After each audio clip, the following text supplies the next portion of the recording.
Chapter 548. When the ferocious tiger guards were passing through the city, the guards standing on top of the city walls could see them clearly.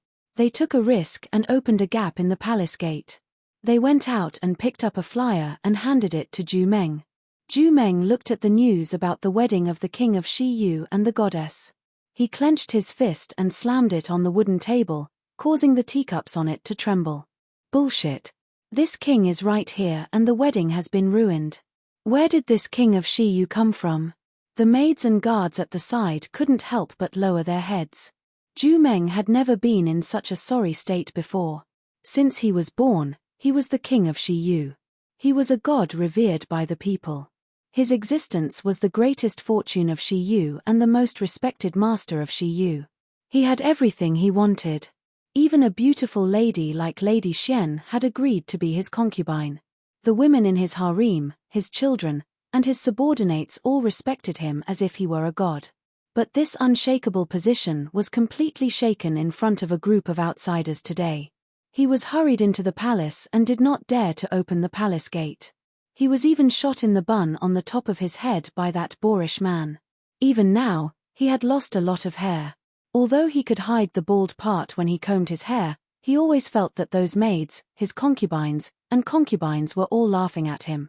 Not to mention the ministers who were present at the time. They saw him being pinned to the wall by an arrow with their own eyes. Zhu Meng's pride was trampled on like never before. The only thing he wanted now was revenge. He wanted to catch the boorish man who stole the goddess and whip him with nails on the execution platform. He wanted to cut off his flesh piece by piece. How dare you? How dare you? Zhu Meng tore the flyer in his hand and threw it on the ground. He stomped on it a few times. Summon the general to the palace. This king wants to see what kind of trouble that group of outsiders can cause. Distribute food to the people? This king did not say anything.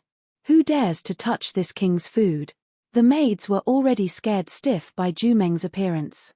They hurriedly retreated after hearing the order. Zhu Meng summoned the general into the palace and inquired about the Minuo tribe's situation. When he learned that the Minuo tribe was still stationed in the same place and had not made any moves to expand their territory, he was relieved. Tomorrow, we will gather all our troops in one place and teach this king a lesson. The most important thing is the rations. We must not let them touch the rations in a moment of desperation. We must bring all the rations back to this king. The great general cupped his hands together. Yes, the duke can rest assured. Zhu Meng waved his hand and dismissed the general. The sky gradually darkened. Zhu Meng did not summon any concubines, nor did he dare to ask the guards around him to leave. He arranged for more than 100 guards to surround his bedroom. Only then did he dare to sleep at ease. The guards were also very conscientious. 10 people in a small team patrolled outside the bedchamber non-stop. There was nothing unusual in the first half of the night. However, no one dared to slack off. No one noticed that at this time, a black shadow flashed into the palace like a ghost. Not long after, it was stuck in the blind spot of the patrolling guards. Then, it left the palace in an elegant and unrestrained manner and quietly left the palace. The next day, it was already past 7 in the morning. The maids did not see the duke get up. They called out to him several times outside the bed curtain, but there was no response. They felt that something was wrong. When they lifted the curtain, they saw the duke lying upright on the bed with his hands folded over his abdomen. However, his face was pale and pale. There was no response no matter how they called out to him. The maid boldly touched Zhu Meng's arm. Duke, you, it was cold to the touch. Ah! Screams rang through the clouds. The guards were shocked and rushed in a panic. When they checked the duke lying on the bed, they were stunned. Quickly call the imperial physician. Ask the princess consort to come. Quickly. Not long after, the first princess consort, the second princess consort and the third princess consort rushed in anxiously. The 3 of them surrounded the bed and found that Zhu Meng was really dead. They could not help but burst into tears. The first princess consort quickly ordered, call all the officials into the palace to see the situation. And you, go and check how the regional monarch died. The two imperial physicians' hands were trembling as they came forward to examine him carefully. They didn't find any wounds, and he wasn't poisoned either. There were no wounds on the royal prince's body, nor was he poisoned. He didn't suffocate because someone covered his mouth and nose. He just died naturally. It's like he suddenly died while sleeping. The imperial physician's voice was trembling. The first princess consort kicked him angrily. Nonsense. The duke was young and strong. How could he die while sleeping? It must be because your medical skills are not good enough to find out. The Grand General and a few officials were shocked when they heard the results of the imperial physician's examination. They also went forward to check. Just like the imperial physician's examination, there were no wounds. It did not seem like he was poisoned or suffocated. There is something strange about the duke's death. Could it be that he was summoned by God? The third princess consort suddenly screamed. It must be that witch with the surname Yoon. It must be her. She is not a goddess, she is a witch. She killed the duke. She must be the one who killed the duke. The third princess consort's screams tickled everyone's eardrums. A few officials could not help but pull a long face and said, "Third princess consort, don't talk nonsense." The goddess brought a large amount of grain and seeds to Seir. It was exactly as described in the Holy Book. It was just that it was suddenly interrupted at the wedding and did not come true. I believe that you are a fake third princess consort. But I don't believe that the goddess is not the goddess. I believe that the people of Seir will not believe it either. Exactly. If she is not the goddess, how could she cross such a large desert and bring grain to Seir's land? The officials spoke one after another, their expressions extremely serious. The second princess consort frowned for a moment and said, "This king's consort also thinks that the goddess has nothing to do with this. It is just that the duke's death is really strange. It seems like he passed away naturally. It must be God's summon, right?" The first princess consort turned around and pointed at the second princess consort and the third princess consort. She scolded, "It must be the two of you who murdered the duke. The duke was dead. If they wanted to choose a successor, it must be her son. These two bitches must die." The first princess consort's thoughts were clear to everyone. When it came to the change of power, she did not care if the person who had died was her lover. She only wanted to hold on to power as soon as possible. The third princess consort was completely stunned by the first princess consort's accusation. She was stunned at first, then she burst into tears and rushed forward. She grabbed the first princess consort's clothes and scolded, "You are slandering me. You are the one who killed the duke. You are the one who did it." The two women twisted into a fried dough twist and wrestled on the ground. It was so noisy and ridiculous that the officials frowned and shook their heads.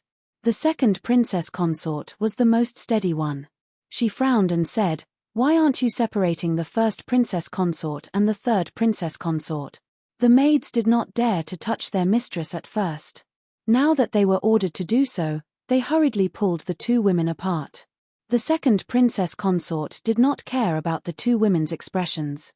She immediately said, "Now is not the time to fight over this. What is important now is the situation. I heard that there are more than 50 people from the goddess's tribe outside. They are all dressed in black. They are tall and powerful, brave and good at fighting. They are all like heavenly soldiers.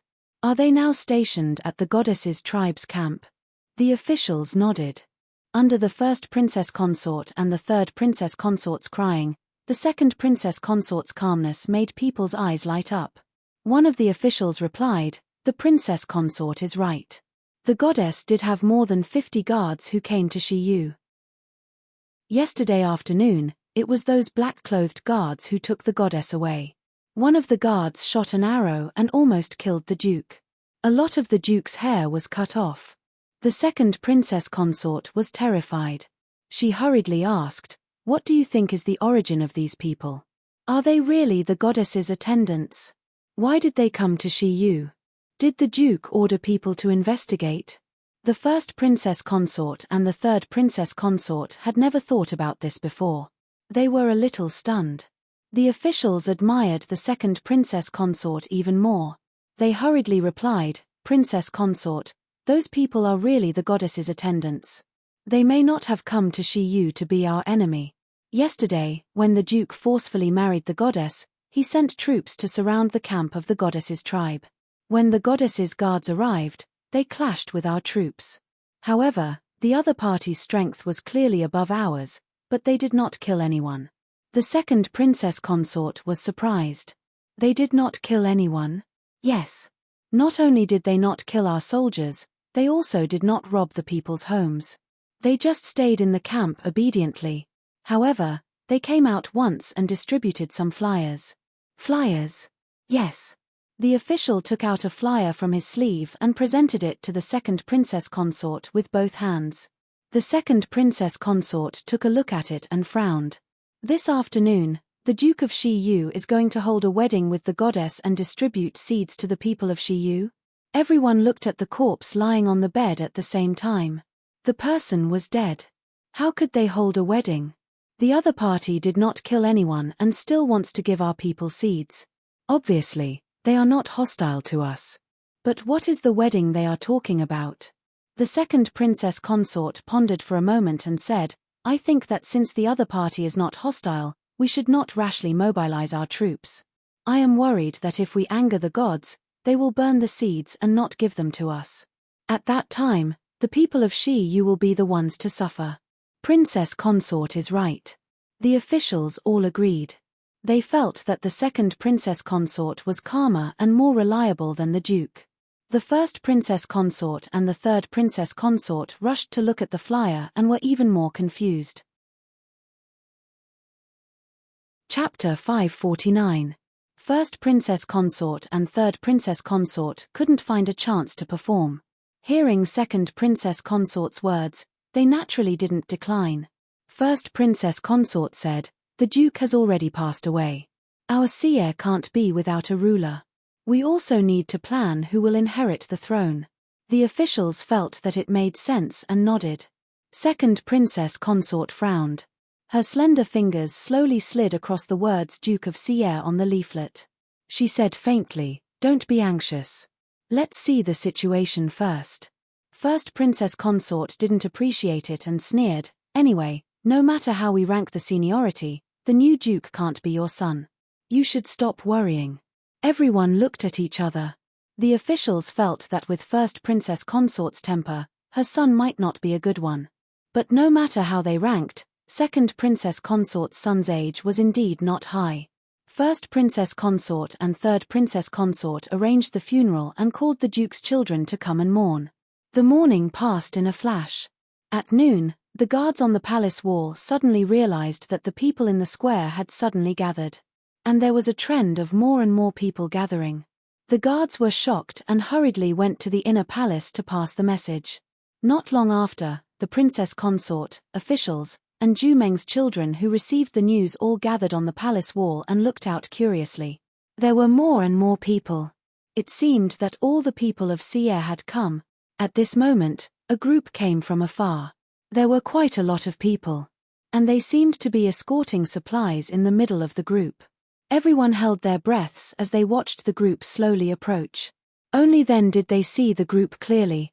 The team was led by more than 50 black-clothed cavalrymen, and a beautiful woman in red was riding alone on a horse. She was riding side by side with another black-clothed young man, who had a stalwart figure and a beautiful appearance. Behind them, under the protection of nearly 1,000 people, the carriage carrying the supplies rolled. The scene was silent. When the people of Shiyu saw the other party's formation, and the goddess sitting on the horse was indeed a celestial beauty, and she even brought provisions with her, the crowd parted to the sides like Moses parting the sea. The people all knelt on the ground and saluted loudly, Goddess. The goddess had come with food. Long live. Long live. The cheers of several thousand people were like a landslide and a tsunami, shaking one's soul. The consorts, courtiers, and young masters on the palace walls felt as if the walls under their feet were shaking. With a pale face, the second princess consort clutched her sleeves tightly and craned her neck to look outside. The carriages slowly stopped in the middle of the commoners. The red-clothed goddess and the stalwart young man walked up the stage together. She had a bad premonition. Qin Yining pursed his lips, raised his arms slightly, and gestured for everyone to be quiet. The commoners actually stopped talking altogether, not making any more noise. They all fell silent. Qin Yining cleared his throat and said, "People of Xie, the gods have heard your pious prayers day and night. They sent me to this land to give you food and seed." "Good. All right." When the commoners heard this, they immediately cheered excitedly.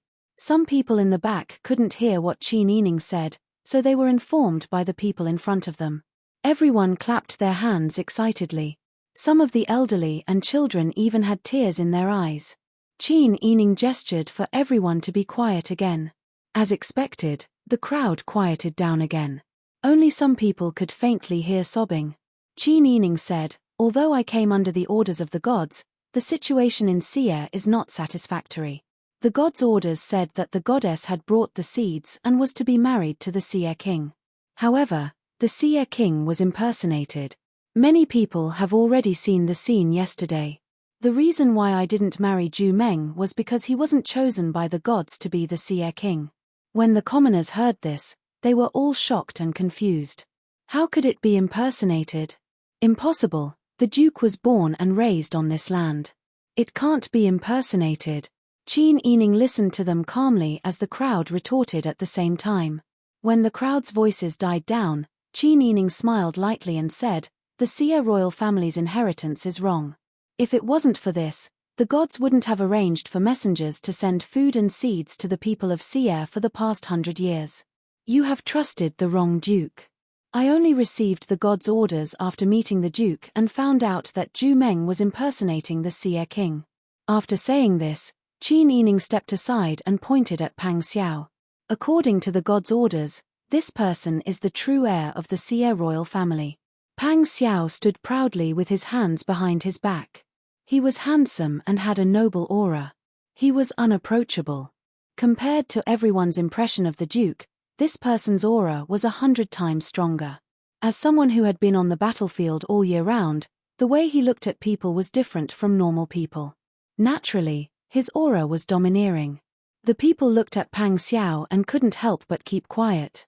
They felt that under this person's gaze, they only wanted to kneel down. They couldn't even say a word. The officials on the city walls looked at each other.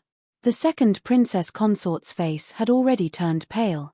When the first princess consort saw that someone was trying to snatch her son's position as heir, she screamed without a care, "Impossible. You bitch. Why should we believe you just because you say it? Do you think whoever you say is the Xie king is the Xie king? Why should we listen to you? You bitch, you're up to no good. You must have caused the duke's death." When the second princess consort heard the first princess consort's clamor, her heart skipped a beat. She secretly cursed the first princess consort for being an idiot. She hurriedly pulled her 2 sons down the city walls. As expected, the first princess consort called the goddess a bitch and a bitch. This made the people angry and fearful. They all started to condemn her. Some people even said in shock, "You said the duke is already dead." At this moment, the first princess consort couldn't care less. Her ears were buzzing and she couldn't hear what the people below were saying. She only knew that her husband was dead. Her son should have ascended the throne, but that goddess who suddenly appeared said that the duke was a fake. Zhu Meng was a fake duke. Her son couldn't inherit the throne, right? She knew that Zhu Meng had long lost his love for her. Anyway, she only had some feelings for Zhu Meng. Even if Zhu Meng died, the first princess consort didn't feel too sad. However, if anyone wanted to snatch the throne that belonged to her son and snatch away the wealth and glory that she would enjoy for the rest of her life, she would definitely not tolerate it. "You bitch, you came to our Xie kingdom with bad intentions. I see that you have made up your mind to seize the throne. Everyone, don't believe this bitch. The duke has already been killed by her. Now, she's just spouting nonsense. She wants an unknown person to become the Xie king. She's delusional." The first princess consort's words attracted the attention of many people, especially Zhu Meng's concubines and a few older sons who had the chance to inherit the throne. Everyone was filled with righteous indignation as they accused Qin Yining. Their words became more and more vulgar and unpleasant. Pang Xiao frowned when he heard this, but he didn't immediately refute in order to avoid spoiling the matter. Qin Yining looked at the people below the high platform expressionlessly. He didn't care how fiercely the people behind him scolded him. He raised his voice and asked, "Do you really think that I'm a fake goddess?" The commoners were all in a state of panic from the chaos that had just occurred. Especially those in the back, they didn't know what was said in front of them. So most of them remained silent. Qin Yining nodded and said, "All right, if the people of Seer don't believe in God's instructions, I can only take my people and food back. However, I have to tell everyone that the person who pretends to be the Seer King will be punished by God. He will be brought to the side of the Seer King to be dealt with. As for the Seer King, since you all believe that it's a fake Seer King, then I won't interfere. However, you can only make your own arrangements." Qin Yining turned around and was about to leave. Pang Xiao and the people behind him also cooperated and followed Qin Yining's footsteps. At this time, the people who were in a daze finally regained their senses. They frantically tried to persuade her to stay. "Goddess, please calm down. We didn't mean that. Of course we believe in God's instructions." "That's right, Goddess. Please calm down." Insulting the goddess was done by those impersonators of the royal family. They were guilty, that's why they insulted Goddess. The people were panicking. The carriages of food were tied up tightly. Just by looking at them, it was quite a sight. To the people of Seer who had lived under the shadow of starvation for a long time, there was nothing more important than being able to eat their fill. The adults could still endure it. After all, this was how they lived their lives. But what about the children? They could make do now, but if this continued, their children and grandchildren might not even know what rice and noodles tasted like. Under Zhu Meng's rule, Seer was not considered very rich. Although they did not have many people, they were often exploited. When they had no other choice, they could only endure. In addition, the setting moon sect that they believed in mentioned that the heavenly deity had personally chosen the royal family, which gave the Zhu clan a layer of mystery, making them feel convinced. Thus, they could only endure everything that had happened in the past. However, it was different now. Not only did the goddess mentioned in the Seer sect's holy book appear, but she also mentioned that Zhu Meng would be interrogated by God for impersonating the duke. In addition, the first consort said that Zhu Meng was already dead. This further confirmed the people's guess. Zhu Meng must have been punished by God for impersonating the Seer King. The first consort and the others were only panicking because they were afraid that they would no longer be able to enjoy glory and wealth. They even wanted to slander the goddess. The people were agitated and did not dare to stop the goddess. They could only surround the path and kneel down to beg. There were even some hot-tempered people who raised their heads and cursed at the first consort and the others. They looked as if they could not wait to rush up the palace walls and tear them apart. Everyone on the palace wall panicked. Amidst the torrential curses, someone said in a low voice, "The way the regional king died, there was no wound, no poison. He was simply summoned by God. I think what the goddess said is true." If they wanted to live, if they wanted to integrate into the society in the future, they could only follow the will of the people. The second princess consort whispered her thoughts to the courtiers and the rest of the young masters and young ladies. Everyone felt that her analysis was reasonable and agreed unanimously. As for the first consort, she had been tied up and gagged. The first consort's son and daughter had also been tied up for fear that they would cause any more trouble. Everyone left the palace walls and opened the palace gates. The wooden gates creaked and the people in the square fell silent for a moment. Everyone turned to look at the palace gates and saw the second princess consort leading the courtiers and Zhu Meng's children out in a single file. When they were 10 steps away from Qin Yining, they knelt down and paid their respects. The second princess consort pressed her forehead to the ground and said, "Goddess above, please accept our respect. What the goddess said just now, we all believe in it. Moreover, the Duke has indeed returned to heaven. He is not sick, and there are no scars on his body. He was not killed by him, nor did he commit suicide. It was the deities who took him away. The goddess was sent by the god to provide welfare to the people of Seer. The first princess consort shouldn't have slandered the goddess. We have already tied up those who are not convinced and will listen to the goddess orders in the future. We ask the goddess to give food to the people of Sierre on account of God's arrangement. Although the second princess consort's voice was not loud, the people around heard it very clearly. They were moved by the second princess consort's actions and were very grateful to the people who opened the palace gates to plead. The people once again kowtowed to Qin Yining and said, "Please have mercy on us, goddess." Qin Yining expected this and said with a compassionate look in his eyes, "Forget it. Since the people of Sierre are so sincere, how can I not follow the will of God?" As he spoke, he introduced Pang Xiao to the crowd. "This is the real king of Sierre. The meaning of the holy book is that he hopes that I can marry the real king of Sierre. Today, under everyone's witness, we will hold a simple wedding. After the wedding, according to the instructions of the holy book, we can distribute the food to everyone." The people listened quietly to Qin Yining's words and finally cheered happily. There were even some children who were more lively who clapped their hands happily as if it was the new year. The second princess consort kowtowed and said, "The goddess is right. The goddess is following the guidance of God, so the decision you made is naturally right. It's just that we didn't know that Zhu Meng was pretending to be the county king in the past. It seems that the first generation of county kings had been pretending. We didn't know the inside story and listened to Zhu Meng's bewitchment. Please have mercy on us, goddess." By saying this, not only did she remove herself completely, but even the officials and all the people of Shiyu were also removed completely.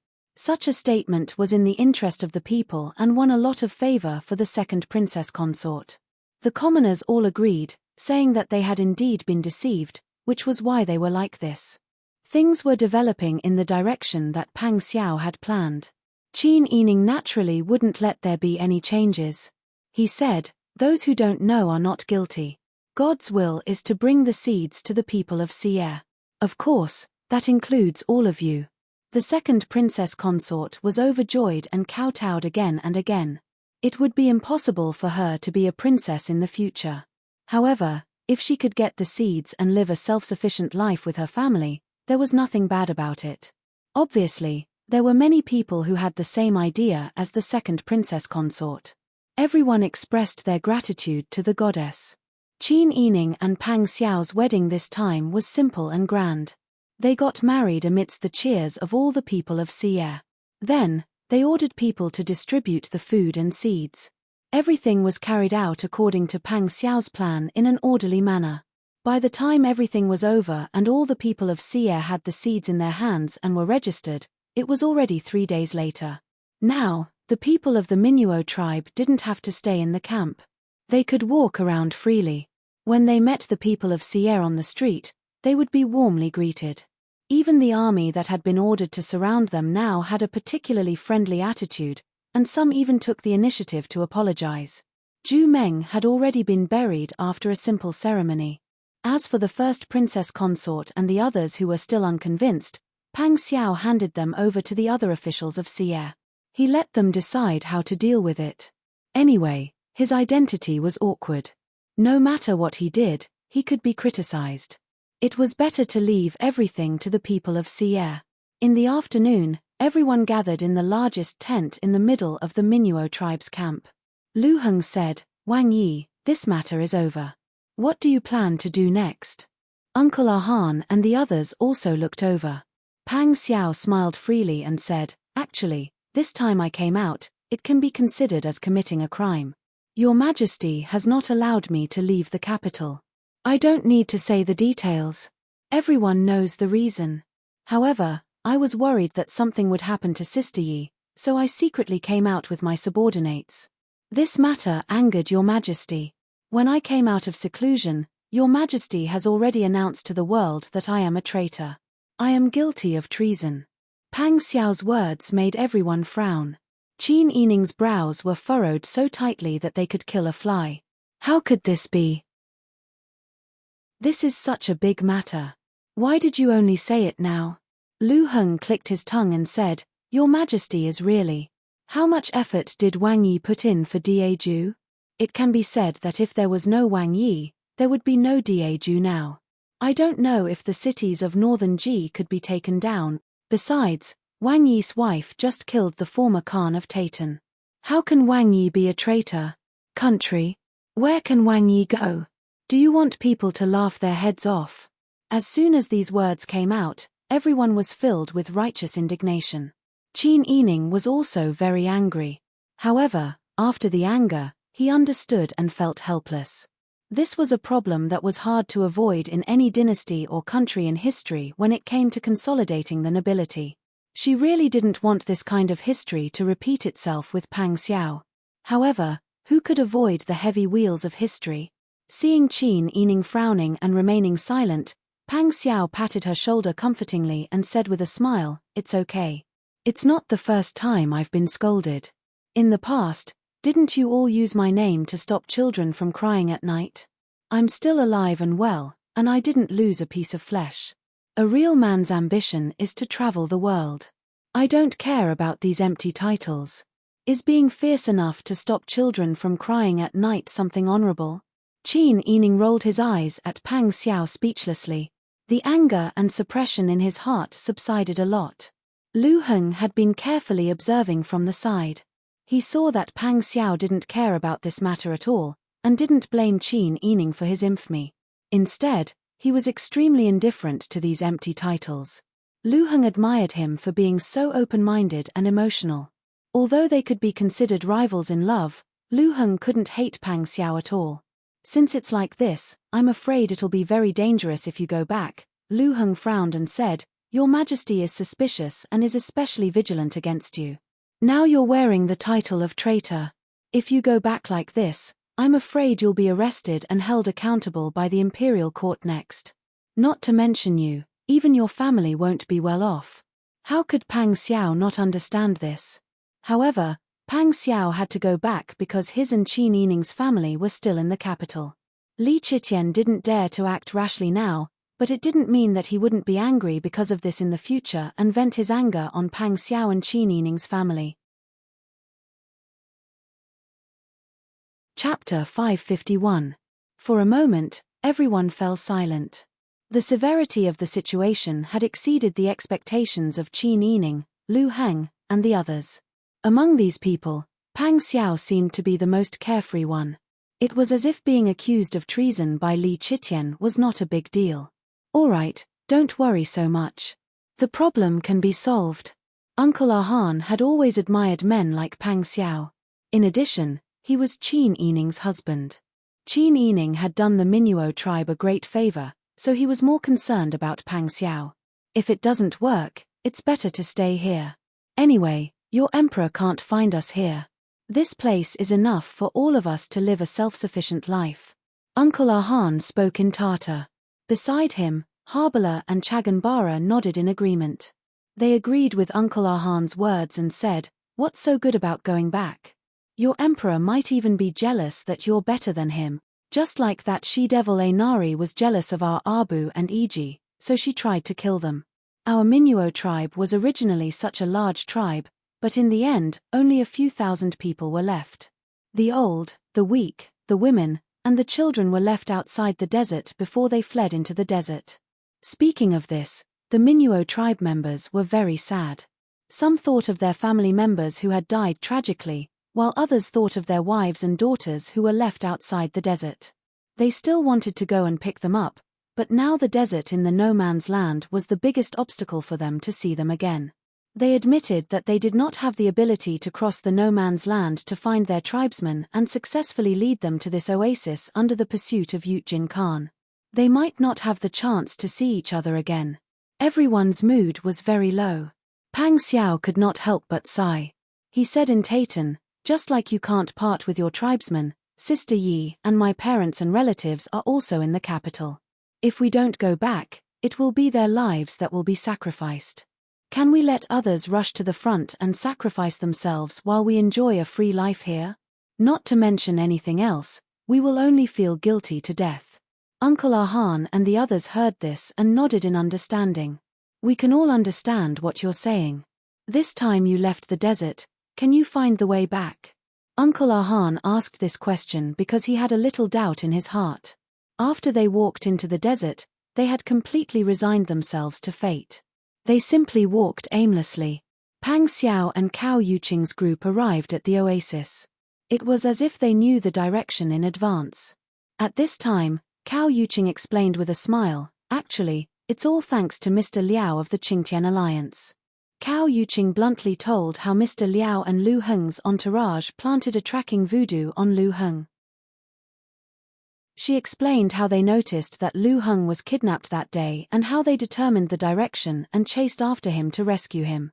Because the tracking voodoo in Second Master Lu's body has not dissipated, and this tracking voodoo has a very wide sensing range, so Sister Yi decided to follow you into the desert. I was more careful and discussed with Mr. Liao and the brothers of the Qingtian Alliance to leave the team together. So, it was a coincidence that we could meet Wang Yi at the border this time, but it was entirely due to Mr. Liao's tracking voodoo that we found here with Wang Yi. Whether you found the oasis or not, we decided to follow the direction of the tracking voodoo to the depths of the desert. Lu Heng's eyes widened in surprise. "I have this thing on me." "Yes." Liao Zhibing smiled, "But Second Master Lu, you don't have to worry. This voodoo has a limited lifespan and can only live for 3 years at most. There is no need to use the antidote, it will slowly disappear and will not have any effect on the body." Lu Heng nodded in understanding. "If it weren't for this voodoo, I would have been taken away. I don't know what would have happened then, so this voodoo saved my life." Cao Yuqing couldn't help but nod. Lu Heng's character was indeed good. However, Pang Xiao was not bad compared to him. Thinking of this, Cao Yuqing looked at Qin Yining and smiled. "So, Sister Yi, Wang Yi cares a lot about you." After all, not many people were willing to take the risk. They knew that there was a desert of no return in front of them, but they were still willing to risk it for you. Qin Yining's face turned red when she was suddenly called out. She felt sweet and shy and couldn't look away to look at Pang Xiao's expression. However, she said seriously, "So, I am very grateful that Aunt Cao is willing to risk her life in the desert to find me. And the brothers of the Jinghu Wei." Qin Yining stood up and said to Huzi and the 50 Jinghu Wei, "You are all brave men who can follow Wang Yi through life and death. In my heart, you are all brave men. Thank you." Everyone saw how Qin Yining remained calm in the face of danger in front of the Sunset Moon clansmen and completed the plan properly. Now that they received her praise, they were all very happy. Huzi smiled and said, "Princess, you are too serious. Our lives belong to Wang Yi. Even if we have to climb a mountain of swords or plunge into a pot of boiling oil, we can do it with just a word from Wang Yi. Princess, you don't have to treat us as outsiders." The Jinghu Wei also nodded.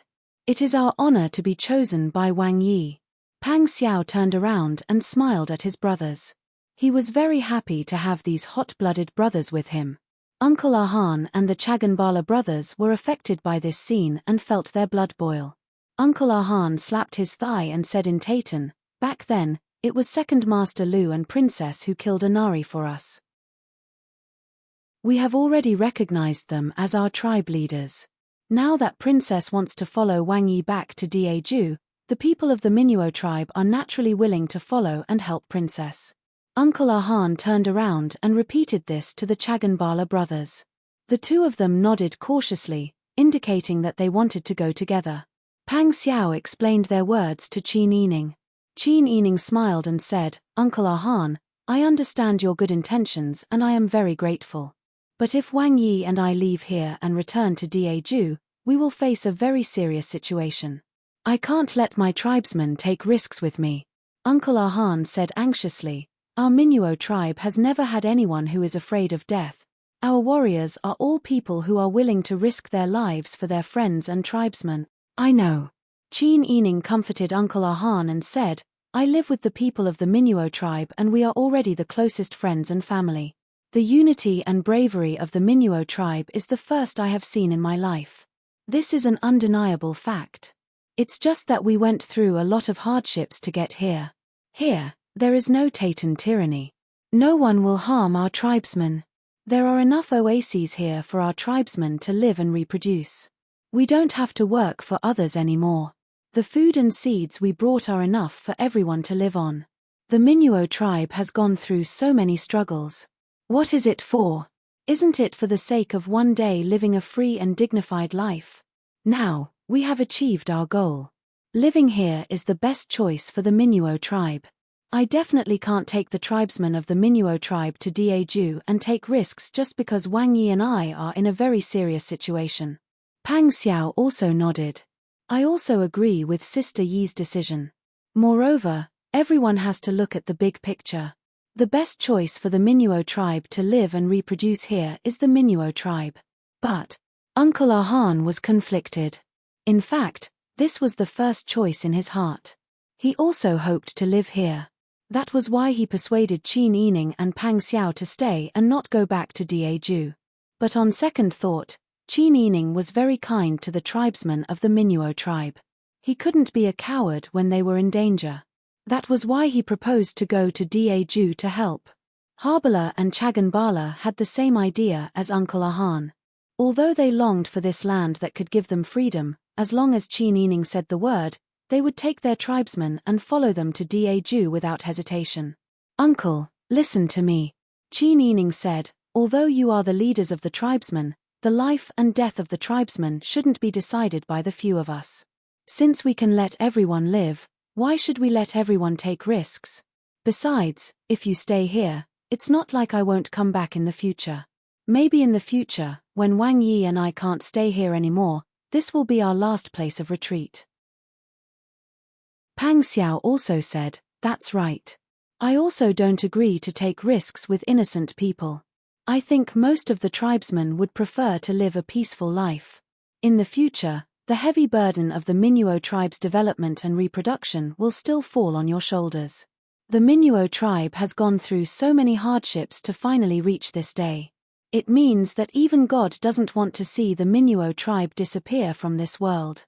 So I will never take these friends of mine to take risks. Seeing that Pang Xiao and Qin Yining were so determined, Lu Heng also sighed softly and said, let's live here with peace of mind. Perhaps there will come a day when we can no longer live outside, and this will become our only way out. Uncle Ahan said in surprise, young Master Lu, you're leaving too? Pang Xiao and Qin Yining both looked at Lu Heng. Lu Heng smiled bitterly and said, I also have unfinished missions outside. Everyone was silent for a while. The melancholy of the impending separation affected everyone's hearts, making their faces tense. Chapter 552. As soon as he heard this, Ahan's eyes lit up. He nodded his head and excitedly repeated Qin Yining's words to the Chaganbara brothers behind him. The other Minuo tribesmen also nodded their heads. Liao Zhibing smiled and said, it's a little difficult to raise this Gu, but it's not impossible. How about this? I'll teach him for a while. I'll leave after he learns how to do it. Ahan nodded his head and thanked Liao Zhibing profusely. When Qin Yining saw the expressions of Ahan and the others, she knew that they agreed to stay and no longer insisted on going to Daeju. She couldn't help but breathe a sigh of relief. If all the tribesmen went to Daeju, how could she and Pang Xiao ensure the safety of the tribesmen when they couldn't even protect themselves? Moreover, if the Taytan tribesmen really got involved in Daeju, the situation would become even more complicated. She didn't want to make things more difficult for Pang Xiao, but she also didn't want the tribesmen to follow them into danger. If the tribesmen stayed here, they wouldn't have to be oppressed and exploited by Sai Qin anymore. They could live freely and build a new life. This was the best choice for them. She stood up and pulled Pang Xiao along with Lu Heng.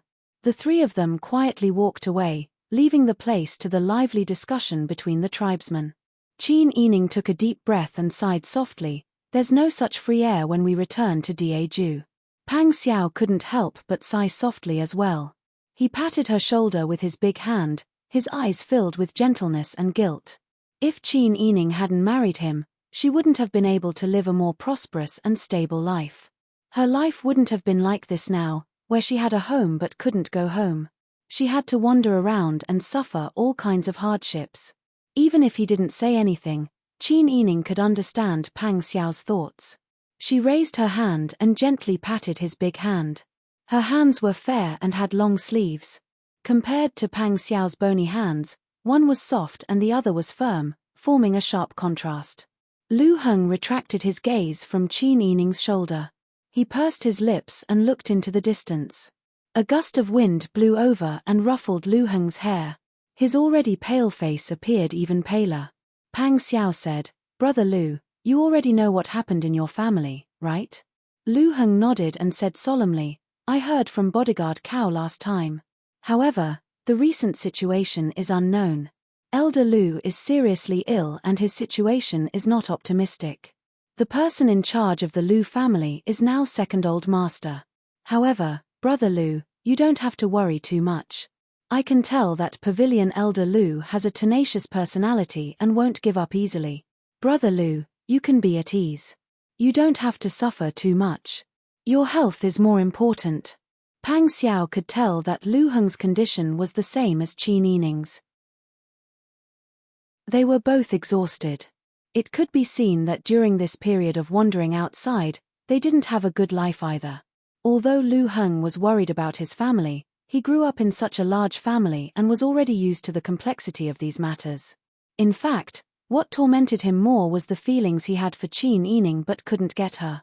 However, when he saw that Pang Xiao had misunderstood, he naturally wouldn't purposely explain this matter. Although he couldn't obtain Qin Yining's love, he had obtained her friendship. He also believed that he had a place in Qin Yining's heart. This was already the best situation. What Lu Heng wanted was to be able to stand by her side for a long time. Naturally, he couldn't let Pang Xiao misunderstand his existence and affect their relationship. However, when he thought of his grandfather who doted on him and had high hopes for him, Lu Heng's heart burned. He lowered his head guiltily. "It's all my fault."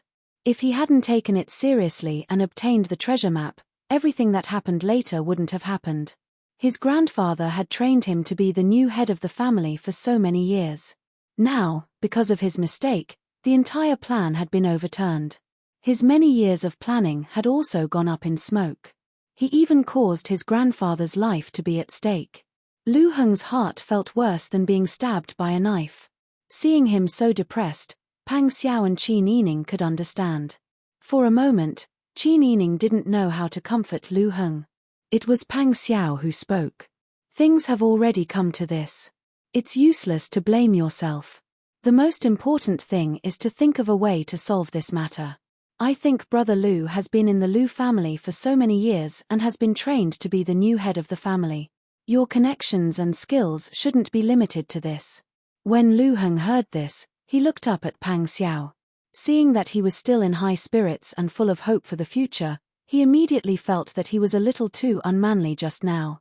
He took a deep breath and said, "You're right. If we're talking about the arrangements and control of the Lu family, I am indeed confident. However, there are some things that Wang Yi doesn't know.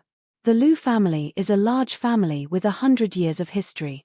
There are some rules in it." Pang Xiao nodded and said, "The Lu family has 100 years of history. It has been passed down since the founding of BG. Naturally, it has its own rules." Lu Heng smiled and nodded. For a family to be able to pass down 100 years of history and stand tall, there must be a set of rules that conform to the times. I'm not afraid to tell Wang Yi that the reason why the Lu family was able to survive through all the emperors of BG and was also able to be placed in important positions after the founding of Daju is because our family has always adhered to a philosophy, which is to be an eternal royalist. When Pang Xiao heard the term royalist, he understood. It seemed that the Lu family's so-called royalist did not mean that they would support whoever became the emperor, but rather, they would support whoever had the chance to become the emperor in the end. Pang Xiao smiled and said, "To put it bluntly, it means that the Lu family is better at choosing sides." Lu Heng nodded approvingly and said with a smile, "Wang Yi is an understanding person. Wang Yi must understand the deeper meaning. For so many years, there have indeed been changes in the palace, but the Lu family has always been able to choose the right side and have always been trusted by the royal family. That's why the Lu family has been able to survive on this land like an old tree and develop and grow."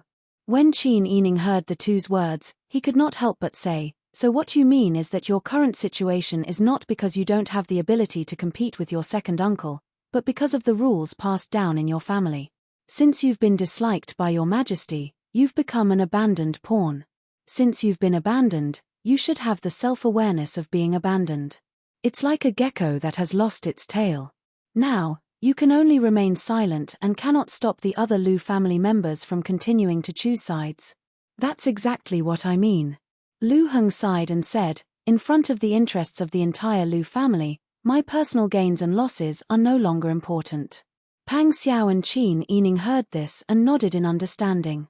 Lu Heng's thinking was very correct.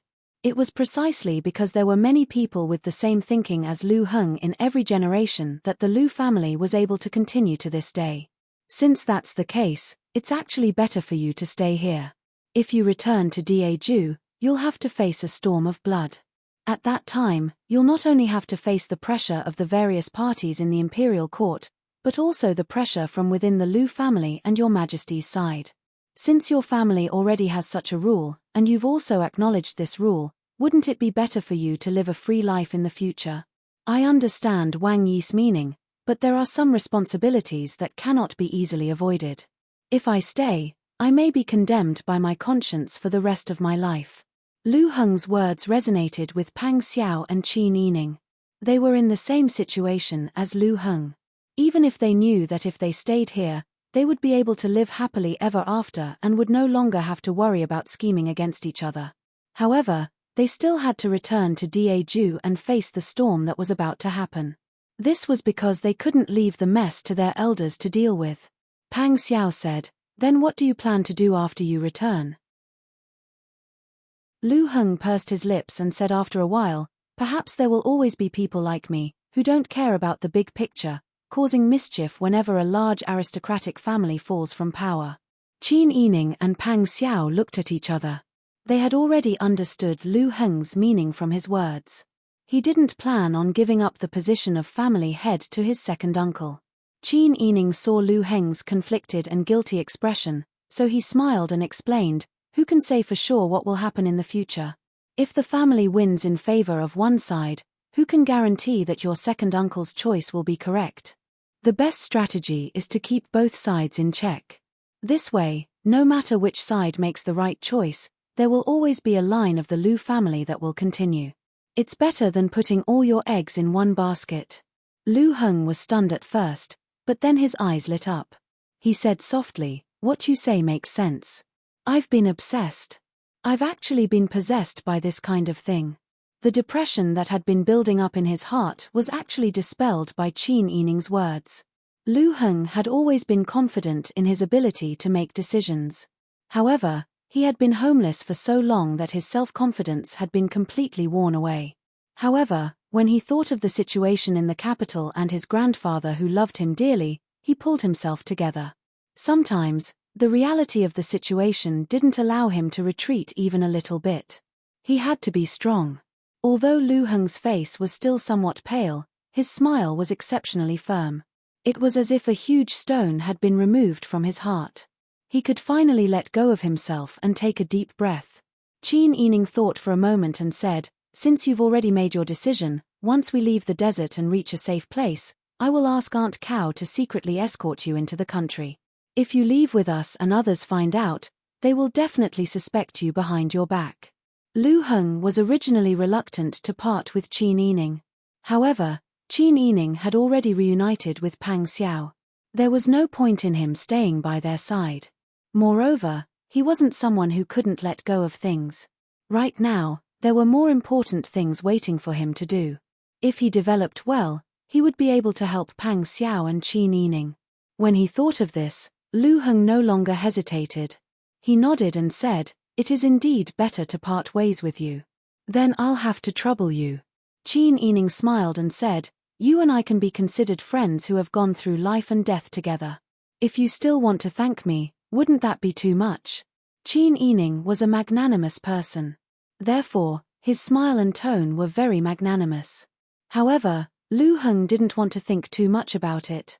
It was as if using those romantic thoughts to think about her was blasphemy to their friendship. Chapter 553. After the three of them discussed, they returned to the camp. At this time, Chagan Bala and Har Bala had already acknowledged Liao Zhibing as their master.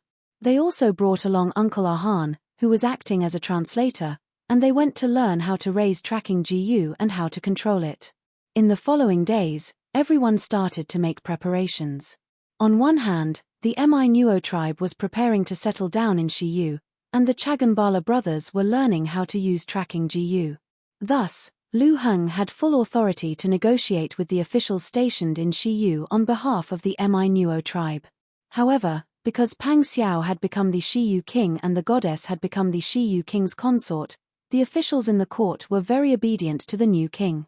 Thus, Lu Heng negotiated with Pang Xiao's subordinates, and things went very smoothly. Pang Xiao first settled down Zhu Meng's wife, concubines, and children. He did not vent his anger on them as these people were worried about. Instead, he summoned all the officials in front of him and announced a command that would not be harsh on them.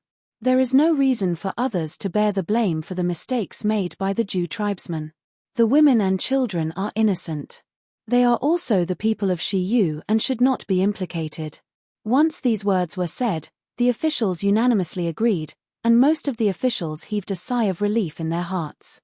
The new Shiyu king and his consort could even let go of Zhu Meng's wife and children, so they would not make things difficult for these innocent officials. After Shiyu and the Mi Nuo tribe settled down and decided to live in peace, Pang Xiao looked at the officials of Shiyu to choose the next ruler. In the end, he chose an official called Li Ayu. Li Ayu was 34 years old this year, and his ancestors had migrated here with Shiyu. His father and grandfather both held important positions in Shiyu's court, and his ancestors were accompanying officials of the state capital during the Beiji period. Li Ayu was smart and capable, but he did not lose his loyalty and benevolence. After Pang Xiao tested him, he felt that this person was quite suitable and called him to the palace for a private discussion. As Qin Yining was not present, he naturally did not know what they had discussed. However, when Li Ayu left the palace, his eyes were sparkling, as if he was full of hope for the future. Qin Yining handed Pang Xiao a cup of tea with a smile and asked, "What did you say to him? Why are they so excited?" Pang Xiao smiled and said, "I just let him handle the affairs of the court. I also told him about the situation outside and told him my true identity." Qin Yining said in surprise, "He knows who you are. Then wouldn't he also know that you're not the chosen king of the sunset moon? Then why is he still so excited?" Pang Xiao smiled and said, "Although the people of Shiyu believe in the sunset moon religion, there's no harm in using your brain for some things. Li Ayu is a sensible person. In any case, during the reign of Zhu Meng, the people of Shiyu did not have a good life. The royal family only used the legend of Shiyu's holy book to give the people hope. It's like drawing a big cake to satisfy people's hunger. The people's patience will reach its limit sooner or later. The reason why the people of Shiyu believe in the legend of the goddess is because the food problem in Shiyu is not optimistic. Now that I have a strong background, I can promise to help them out of the desert at any time, and I can also provide food for the people of Shiyu. In the future, we can also trade with Daeju, so the people of Shiyu will no longer be trapped here like a prison.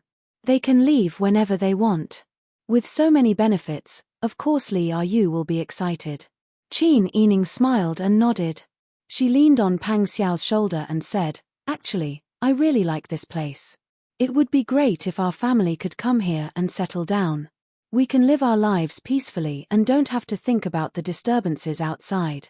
Even if we don't have to live a luxurious life and have servants, we will still be very happy." Pang Xiao's long arms wrapped around her shoulders. He pressed her into his embrace and kissed her forehead. His eyes became especially firm. "There will be such a day. When that time comes, no one will threaten our lives and our families' lives. We can live a peaceful life. We don't have to think about anything else. We just have to think about how to have 2 children in 3 years." When Qin Yining heard this, her face turned red. Although she and Pang Xiao were married, they had only been together for a month after their marriage. After that, they had been homeless. During the disaster relief period, they were even more tired and haggard. She really didn't think about how to have 2 children in 3 years. Now that Pang Xiao said it out loud, Qin Yining was so embarrassed that she wanted to crawl into a hole in the ground. She hit him on the shoulder and said, "You are not serious. How am I not serious? Pang Xiao loved her rosy cheeks. He pinched her chin and stole a kiss. He said vaguely, I think this is a big deal. Qin Yining wanted to refute, but in the end, she swallowed her words. She could only limp in his arms and let him do whatever he wanted. After half a month of reorganization at Shiyu, everything was ready. Chagan Bala and Har Bala also successfully learned how to use the tracking GU. The two brothers also decided that they would pass down the tracking GU as an inheritance, letting every generation learn how to use it. If they wanted to stay in this oasis in the future, the tracking GU would be the best tool to enter and exit Shiyu. Early in the morning, more than a dozen Shiyu officials led by Li Yu and the Minuo tribesmen led by the Chagan Bala brothers sent Qin Yining's group to the edge of the oasis. Uncle Ahan's eyes were a little wet. Looking at Qin Yining and Lu Heng, he said sadly, if you have any difficulties outside in the future, come back. The Minuo tribe will always be your support. Harbala and Chagan Bala also nodded and said in Taitan, you will always be the chiefs of the Minuo tribe. Pang Xiao told Qin Yining the words of Harbala and Harbala. Qin Yining looked at the tribesmen who had gone through life and death together and tears welled up in her eyes. Everyone, take care of yourselves. Even if we are separated from each other in the future, we will still be worried about each other in our hearts. Then we will still be the same. Uncle Ahan pursed his lips. With tears in his eyes, he thumped his chest and nodded heavily. On the other side, although the Shiyu officials did not have such deep feelings for each other, after Li Yu and Pang Xiao came to an agreement, they now regarded Pang Xiao as the hope of Shiyu. At this time, they also bowed solemnly to Pang Xiao and Qin Yining. Wang Yi and Princess Consort, please come back soon. Pang Xiao smiled and nodded. Patting Li Yu's shoulder, he said, a successful ruler will never be in a hurry to eliminate dissidents and expel foreign races. Instead, he will achieve the best balance between various factions and races. This is the so-called art of balance. Lord Li, you are a smart man. I hope you can remember this king's words. For a moment, Li Yu felt as if he had been enlightened. He could not help but look back at the Minuo tribesmen who were bidding farewell to Lu Heng and Qin Yining. His originally wavering mind was now firm. Wang Yi, don't worry. I understand what you mean. This land may be invaded by the wind and sand, but it will not be divided into two from the middle. What the people of Shiyu need the most is not war, but stable development. I will not do anything that is disadvantageous to the people. Pang Xiao saw that he understood immediately and promised that he would not attack the Minuo tribe after he left. He smiled and patted Li Yu's shoulder again, take care. Wang Yi and Princess Consort, take care. Li Yu led the officials and bowed again. Qin Yining put on his headscarf and waved at the Minuo tribesmen. Then, he left Shiyu with Lu Heng, Cao Yuqing, Liao Zhibing, and Jinghu Wei who followed Pang Xiao. They gradually walked into the desert. Uncle Ahan and the others watched as their figures gradually became a small black dot in the distance. Only then did they reluctantly turn back. Chagan Bala and Halbala's eyes were red. Uncle Ahan's nose was also sour. After all, they had gone through life and death together. This friendship was different from ordinary feelings. All right, let's not be sad. Let's think about how to use the tracking GU to bring our other tribesmen and children over. That's the most important thing. There was blue sky and white clouds in front of them. There was free air and a stable environment. The Minuo tribe could finally break out of the Taitan royal family's encirclement. They would no longer be oppressed and enslaved. They could continue to live and reproduce here. The future seemed to be full of hope. Halbala and Chagan Bala also became spirited and laughed heartily. Qin Yining and Pang Xiao's group went through several twists and turns on their way out of the desert.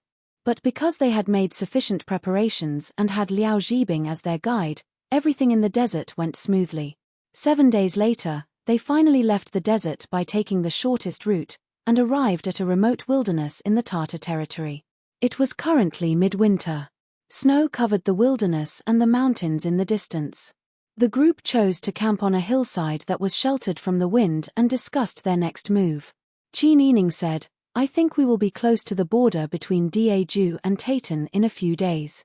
At that time, it would be best for us to separate from young Master Lu. The first place is too big of a target. It would be better for young Master Lu to enter the country secretly. Lu Heng nodded. Exactly. Qin Yining smiled and looked at Cao Yuqing. Aunt Cao, did you agree to the matter I discussed with you last time? Cao Yuqing couldn't help but pinch Qin Yining's cheek. You little girl, with your husband, I am redundant. Of course not. Qin Yining blushed at Cao Yuqing's words. She coughed and said, Aunt Cao is very capable. I am also the best at disguising and hiding. It would be a piece of cake for you to dress young Master Lu up and enter the country. Cao Yuqing pretended to be helpless. All right. Who asked you to call me aunt? I will agree to it. Leave the matter of escorting second Master Lu into the capital to me. Qin Yining smiled and shook Cao Yuqing's arm. Thank you, Aunt Cao. Cao Yuqing liked Qin Yining from the bottom of her heart.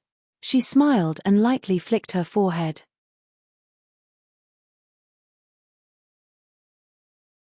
Chapter 554. Cao Yuqing waved her hand. Don't mention it. Actually, Cao Yuqing felt some sympathy for Lu Heng.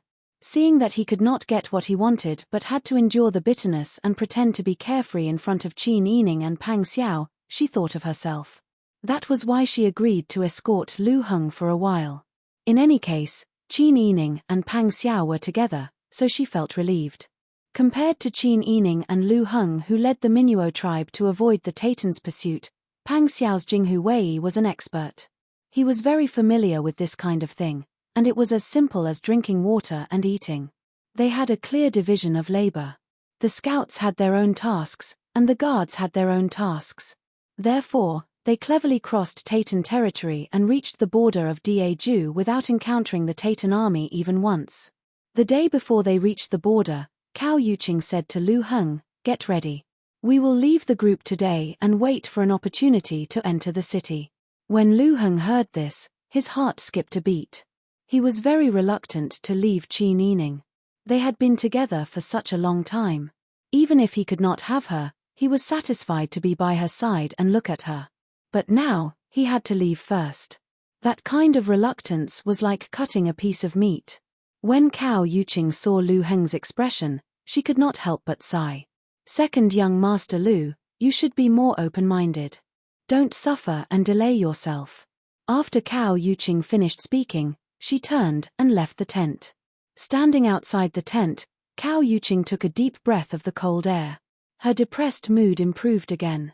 Although she was in the same situation as Lu Heng, she was now able to find joy in this kind of life where she gave her all without asking for anything in return. Qin Yining was a good child, and he also sincerely approved of her. She was able to obtain Qin Huayuan's friendship and trust. She was able to obtain such an obedient and filial niece like Qin Yining. This was already the best situation. It was better than her blindly forcing him and ending up with nothing in the end. Soon, Lu Heng finished packing his simple luggage. Standing in front of Qin Yining and Pang Xiao, Lu Heng did not show any inappropriate emotions. He smiled and said goodbye to them. Goodbye for now. See you in Beijing. Pang Xiao also cupped his fists towards him. I believe that Brother Lu will go this time. I'm sure you'll be able to solve all your problems. We'll wait for your good news. Me too. Take care. Goodbye.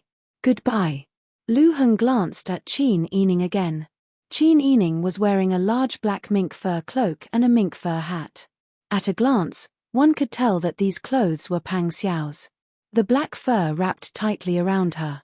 Half of her palm-sized face was covered by the fur collar. Her face seemed to have gained some weight, and her complexion was very good.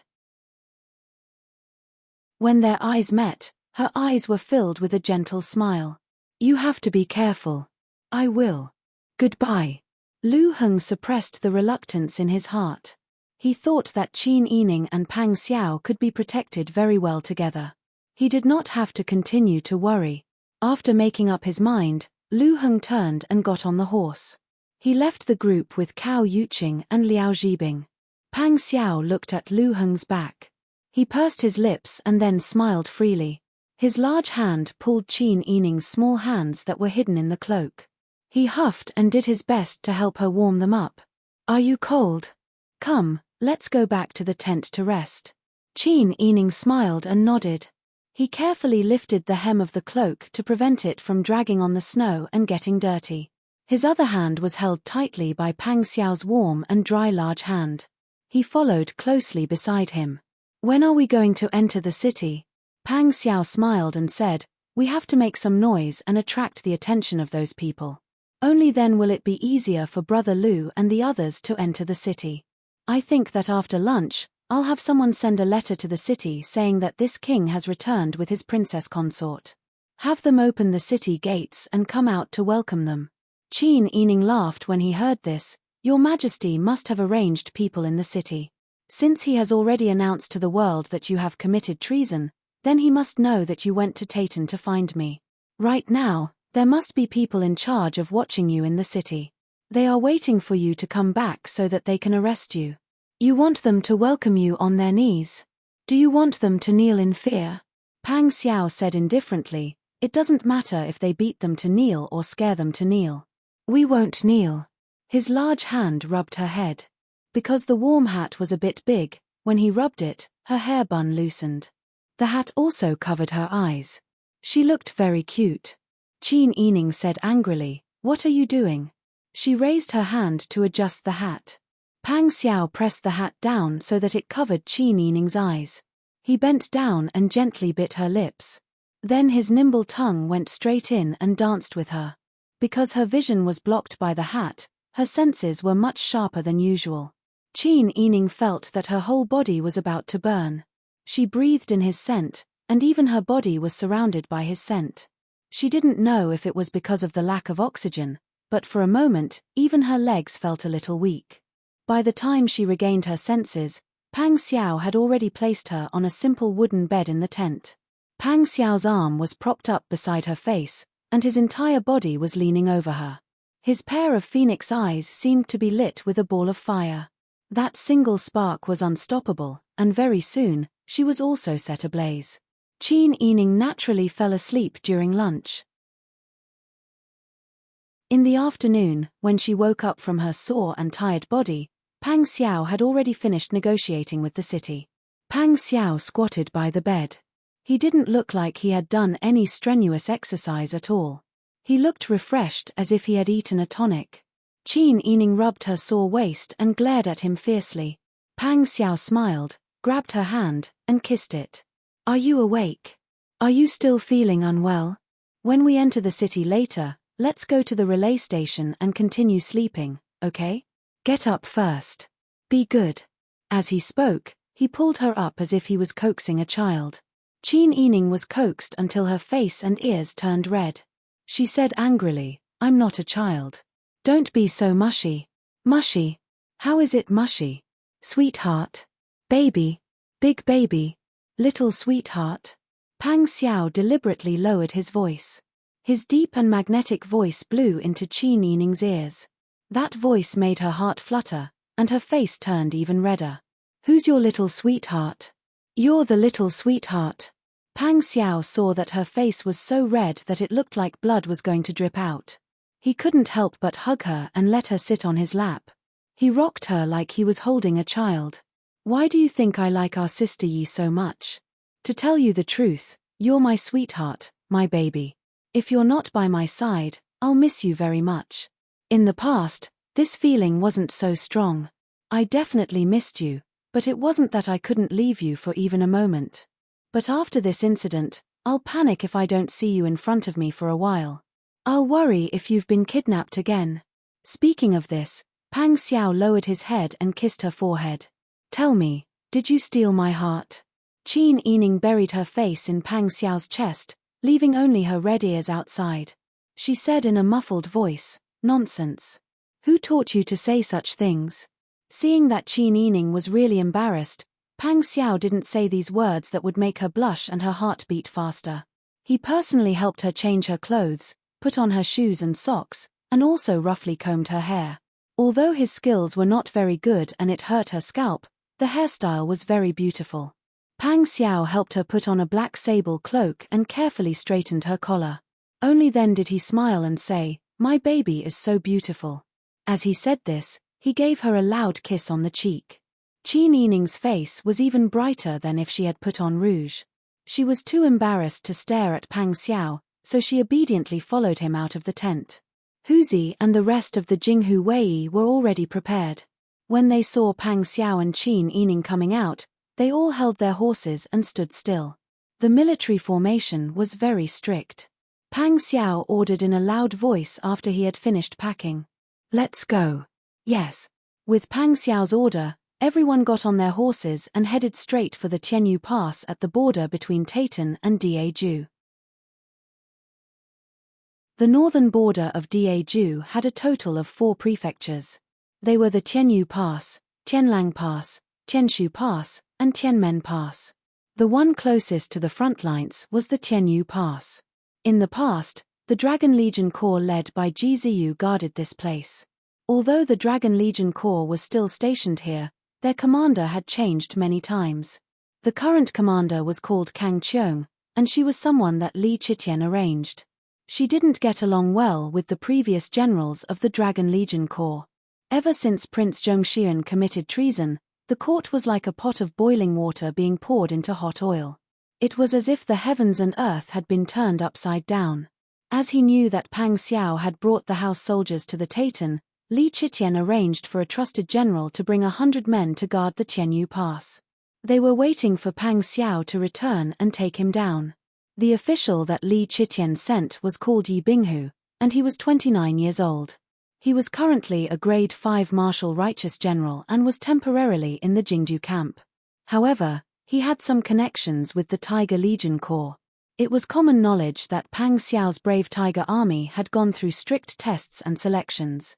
So, it didn't mean that they wouldn't be kicked out even if they entered the army. Moreover, they would go through strict tests every once in a while to decide whether they would stay or leave. Yi Binghu used to be a member of the brave Tiger Army. However, he had only been there for a month before he was severely reprimanded in public by Pang Xiao because he failed the assessment and wanted to use money to get into the army. Yi Binghu's family was a family in Beiji, and many of their children were officials in the imperial court. Since he was young, he felt that he was the pride of the heavens. Since he was humiliated by Pang Xiao, he held a grudge. After he was kicked out of the Tiger Legion Corps, he used his family's connections to get a position in the Jingju camp. However, he always had a knot in his heart. This time, Li Chitian arranged for Yi Binghu to wait at the border. In fact, he also knew about this point. In the past, not only Yi Binghu, but also the more than 100 subordinates that Yi Binghu brought with him were also kicked out by the Tiger Army.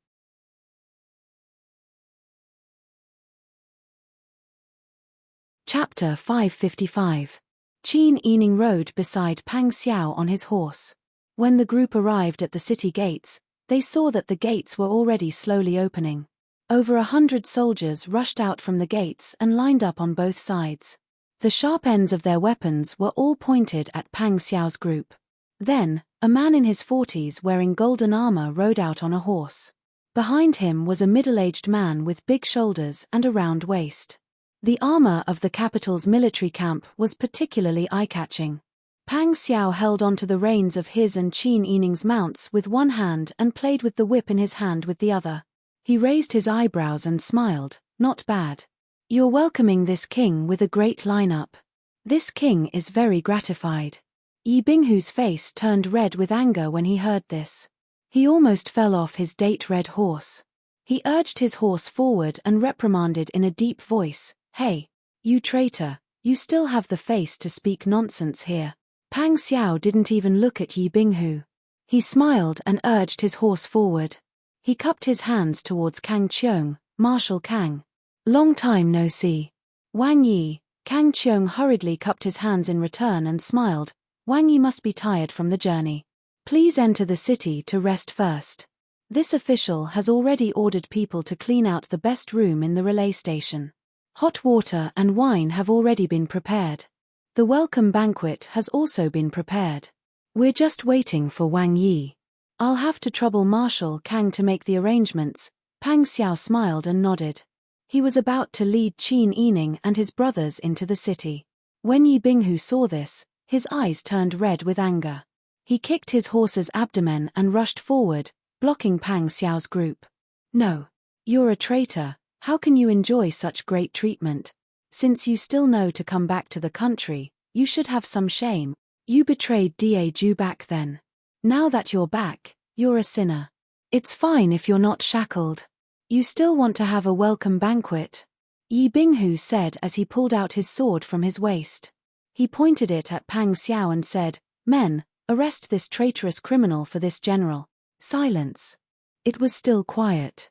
Be it the people of the Dragon Legion Corps that Kang Cheung had brought or the people of the Jingju camp that Yi Binghu had brought, no one moved. As for the Jinghu Wei brought back by Pang Xiao, they were all expressionless as they stared coldly at Yi Binghu, as if they were looking at a dead man. Yi Binghu was so scared that the hair on his back stood on end. A gust of wind blew past, making Yi Binghu's saber look somewhat desolate. Do it. Wei Erbao.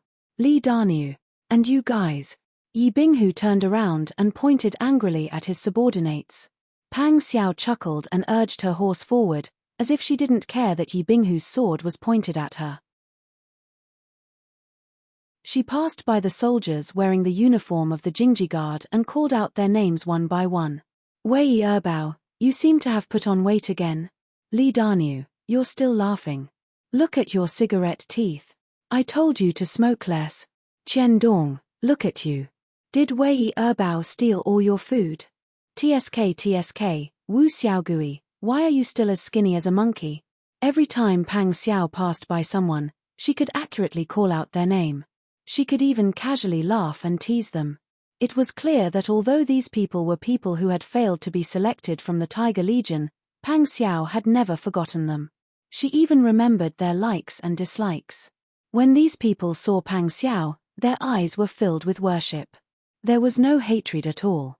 Li Daniu chuckled, then covered his mouth in embarrassment. Wang Yi, it's hard for me to quit smoking. Wait until I'm good at martial arts, then I'll go to the Tiger Legion to try. If I succeed, then you can take me in. His simple and honest words caused everyone to burst into laughter. Pang Xiao smiled, that won't do. The commander of the Tiger Legion is now Jilan. I'll talk to Jilan later. If you're good enough and can catch her eye, then she'll take you in. Oh, thank you, Wang Yi. Li Daniu's voice was very loud. The Jilan that Wang Yi was talking about was the current emperor's son-in-law, Ji Ziyu. She used to be the commander of the 100,000 Dragon Legion. She was also a hero who was as famous as Wang Yi. She was one of the few talented generals in the world. If Ji Ziyu took a liking to her, then it would be great. Pang Xiao spoke to the people in a friendly manner. The scene was very relaxed and lively. It didn't seem like Yi Binghu had brought people to stop them. Instead, it seemed like Pang Xiao and the Tiger Legion were old acquaintances who were meeting each other. Yi Binghu was completely stunned at this time. He looked at the people who were supposed to capture Pang Xiao, but now they were all talking to Pang Xiao with worship. They didn't have any intention of capturing him at all. Yi Binghu was anxious and angry. What are you all thinking? Have you all forgotten your Majesty's painstaking efforts? You all came with me, so you all have to listen to my orders.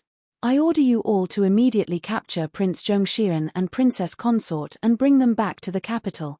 Yi Binghu was so angry that even his hair was about to explode. His roar could cause an avalanche in the distant mountains.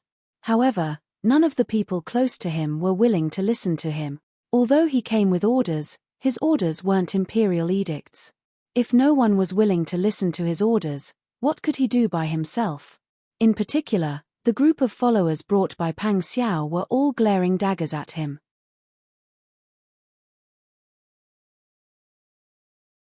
He knew that his subordinates worshipped Pang Xiao and took the opportunity to invite them to a banquet. He was really cunning. Yi Binghu thought for a while. Seeing that the city gates were about to close, Yi Binghu coldly called out to the people beside him, "What are you waiting for? Are you waiting for your Wangye to bring you in?" Yi Binghu kicked the belly of the horse and the horse charged in. His subordinates looked at each other. In the end, They all curled their lips in disdain and followed him into the city. Qin Yining was placed in the back of the Tianyu Pass Yamen. Led by Kang Qiong's wife, Madame Chen, he was placed in the best room in the back of the Yamen. "Princess, you must be tired from the journey and have worked hard. The border is cold and naturally cannot compare to the capital, but there are warm rooms. I hope that Princess will not dislike them. Madame Chen, there is no need to be so polite. This is already too good. Madame Chen, there is no need to vacate the main room. Wang Yi and I will be entering the capital soon and will only be staying for a short time. Why go through so much trouble?" Hearing Qin Yining call her Madame Chen couldn't help feeling happy. When a woman got married, most of them would call their husband by his surname. However, there were some women who had their own careers or had a good reputation that would be called by their family's surname. Qin Yining calling her Madame Chen was already showing her great respect. Madame Chen looked at Qin Yining's appearance and her sense of propriety. She couldn't help secretly praising in her heart. She really was the daughter of wise Pan and she really was different from normal women. It was no wonder Wang Yi was so angry for a woman that he went against 33 imperial edicts to find her. He even risked treason for her and went deep into the Taitan to find her. If all the women in the world knew that the god of war Wang Yi was so infatuated with the princess, there wasn't a single person that wouldn't envy Qin Yining. Now that she had seen Qin Yining, Madame Chen thought that she really was an outstanding woman. Otherwise, it would be impossible for the god of war Wang Yi to become so soft. The two of them admired each other and chatted as they entered the main room. Madame Chen ordered people to prepare hot water for them to bathe. Then she carefully checked the charcoal, bedding, and other things in the room. After confirming that there was nothing wrong, she left.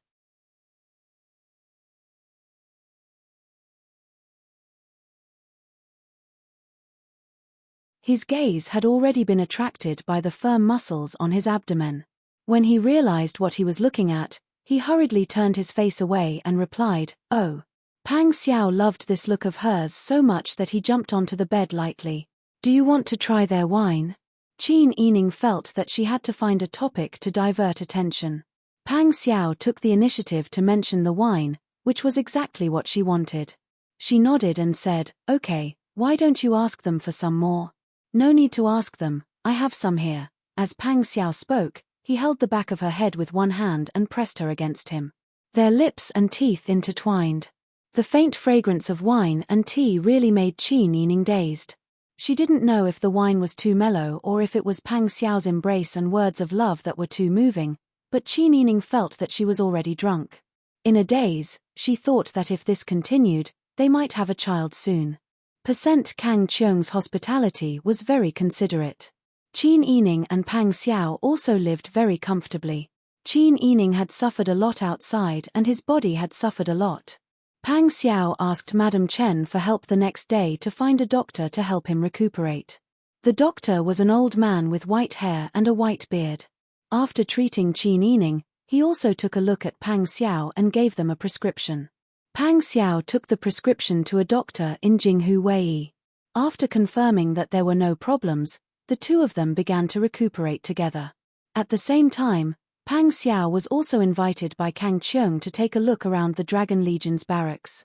Because of Pang Xiao's title of war god and the fact that he was sworn brothers with the original commander of the Dragon Legion, Ji Ziyu, although there were some rumors that he didn't get along with Prince Consort Ji and even broke off their relationship, just his personal charm was something that the men in the army could not resist. Those who were convinced worshipped Pang Xiao even more after seeing him in person. Those who were not convinced were convinced after sparring with him. Moreover, Pang Xiao was a straightforward person. Once he entered the army, he felt a sense of closeness. He treated the soldiers and generals under him honestly, scolding them when needed, punishing them when needed, praising them when needed, and rewarding them when needed. Just like that, in just a few days, he had fought with many people in the Dragon Legion's barracks and eaten a few meals together. He had become familiar with everyone. While Pang Xiao and Qin Yining were living comfortably, Yi Binghu was as anxious as an ant on a hot pan. His mission was to kidnap Pang Xiao and bring him back to the capital. However, Pang Xiao was living so comfortably and there were more and more people supporting him. Yi Binghu felt that it was impossible for him to complete this mission in Heaven Pass. However, even if he could not complete the mission, he could not take responsibility for his mistakes. Yi Binghu immediately sent a secret letter to Your Majesty. In it, he described how arrogant Pang Xiao had been after seeing him and how he had tried to buy people's hearts. He then ordered someone to send the letter out in the middle of the night. Master. Huzi smiled as he replied, that Yi Binghu sent a secret letter to Your Majesty. Should we intercept it? Pang Xiao was standing alone outside the school with his hands behind his back, watching the brothers of Jinghu Wei spar with the men of the Dragon Legion. Occasionally, there would be cheers and applause in his ears. I don't even need to look to know what he wrote. We don't need to care about him. Let him be. Yes. But Wang Yi is just going to let that guy sow discord and stir up trouble. Pang Xiao slapped the horsewhip in his hand. That black whip was given to him by Ji Zheyu before he left. In our current situation, we don't care who is stirring up trouble. Because right and wrong have already been stuffed into that person's heart. It doesn't matter if someone adds fuel to the fire or not. Huzi had followed Pang Xiao for so many years. It could be said that he had personally seen how much Pang Xiao had sacrificed for Da Ju. Now, he only felt that his stomach was filled with injustice and anger. When the dynasty was first established, the imperial court did not have money to pay the soldiers. That person pushed all the blame onto you, saying that you did not pay them. This caused the soldiers to misunderstand you for a long time. Later, when you entered the imperial court of Biji, you had to do everything. He pretended to be a good person behind the scenes. You fought so hard for this country and sacrificed so much. When you took 99 steps to reclaim Dian, he sent down a decree and did not let you accept the letter of surrender. He did not give you any credit, and now he is treating you like this. I feel that you have been wronged for long enough. You really have been wronged enough. Even us brothers feel bad when we see you like this. Alright, don't mention these things again. Pang Xiao still had the same smile on his face as before. He said, I know that my brothers have me in your hearts and sincerely feel injustice for me. That is enough. If these words reach that person's ears, you are not afraid of death, but I am afraid of implicating you. Huzi pursed his lips and sighed for a long time. Pang Xiao laughed. Alright, don't think about these things for now. I see that you and Miss Tang like each other. Do you want me to help you? Huzi's face turned red. He stammered, a real man should first establish his career and then have a family. I haven't established my career yet. Pang Xiao was amused by his awkward appearance. Don't think that I don't see what you secretly carve every day. Don't you learn from your master? If you like her, go after her. As a man, if you don't take the initiative, do you want the girl to take the initiative? I don't have a chance. If you don't have a chance, create a chance. Marrying a wife is like fighting a war. If there is a slight chance, you have to do it. If there is no chance, you have to create a chance. Pang Xiao patted Huzi's head. You are so hesitant. I feel anxious just looking at you. Why don't I ask the princess to help you make peace? No. Meng Meng treats the princess as her savior, as her sister, as her master. Anyway, Meng Meng will definitely listen to the princess. That will show that she doesn't really want to marry me. It's better for me to ask her myself. TSK. You are calling me little. It can be seen that I am anxious for nothing. Huzi was stunned. He hurriedly said, I am going to the toilet. Then he turned and ran away. Seeing this, Pang Xiao couldn't help but laugh. Pang Xiao and Qin Yining had different thoughts. Qin Yining was worried about the future, but Pang Xiao was not worried at all. He was still high-spirited, as if he was in control of the whole situation. No matter how chaotic things were outside, he didn't want to bring those negative emotions home and make his wife and family live in fear. Life was one thing. He was a man, and he should hold up the sky. If he started worrying for nothing before anything happened, the more he thought about it, the more afraid he became. In the end, wouldn't his wife and family have to live in fear every day? Just like how he wouldn't stop Huzi from pursuing Bing Tang just because the situation was tense. What was there to be afraid of delaying the girl's thoughts? He also wouldn't stop having a child just because the situation was unclear. On the contrary, he was looking forward to having a child with Qin Yining. If he had a son, his mother and grandparents would probably be very happy. But he still liked a daughter. If he could have a daughter who was as beautiful as Sister Yi and as smart as Sister Yi, he would definitely spoil her like a treasure. He would never let his daughter suffer like Sister Yi had when she was young. A certain mighty and domineering god of war, Wang Yi, smiled like a kind father as he stood on the sidelines of the drill ground and watched a group of rough men practice their fists and kicks. In the distance, a group of Dragon Stallion army soldiers couldn't help sighing inwardly that Wang Yi really loved his soldiers like his children. The rumors were true. Pang Xiao and Qin Yining were locked up in Sky Domain for 10 days. Finally, Yi Binghu couldn't hold back any longer and urged them to set off. Seeing that Qin Yining had finished his last dose of medicine and had put on some weight during this period, Pang Xiao showed mercy and instructed, "This king is going back to the capital to meet the emperor. General Yi, please lead a team to escort him." Yi Binghu was so angry that he almost fainted.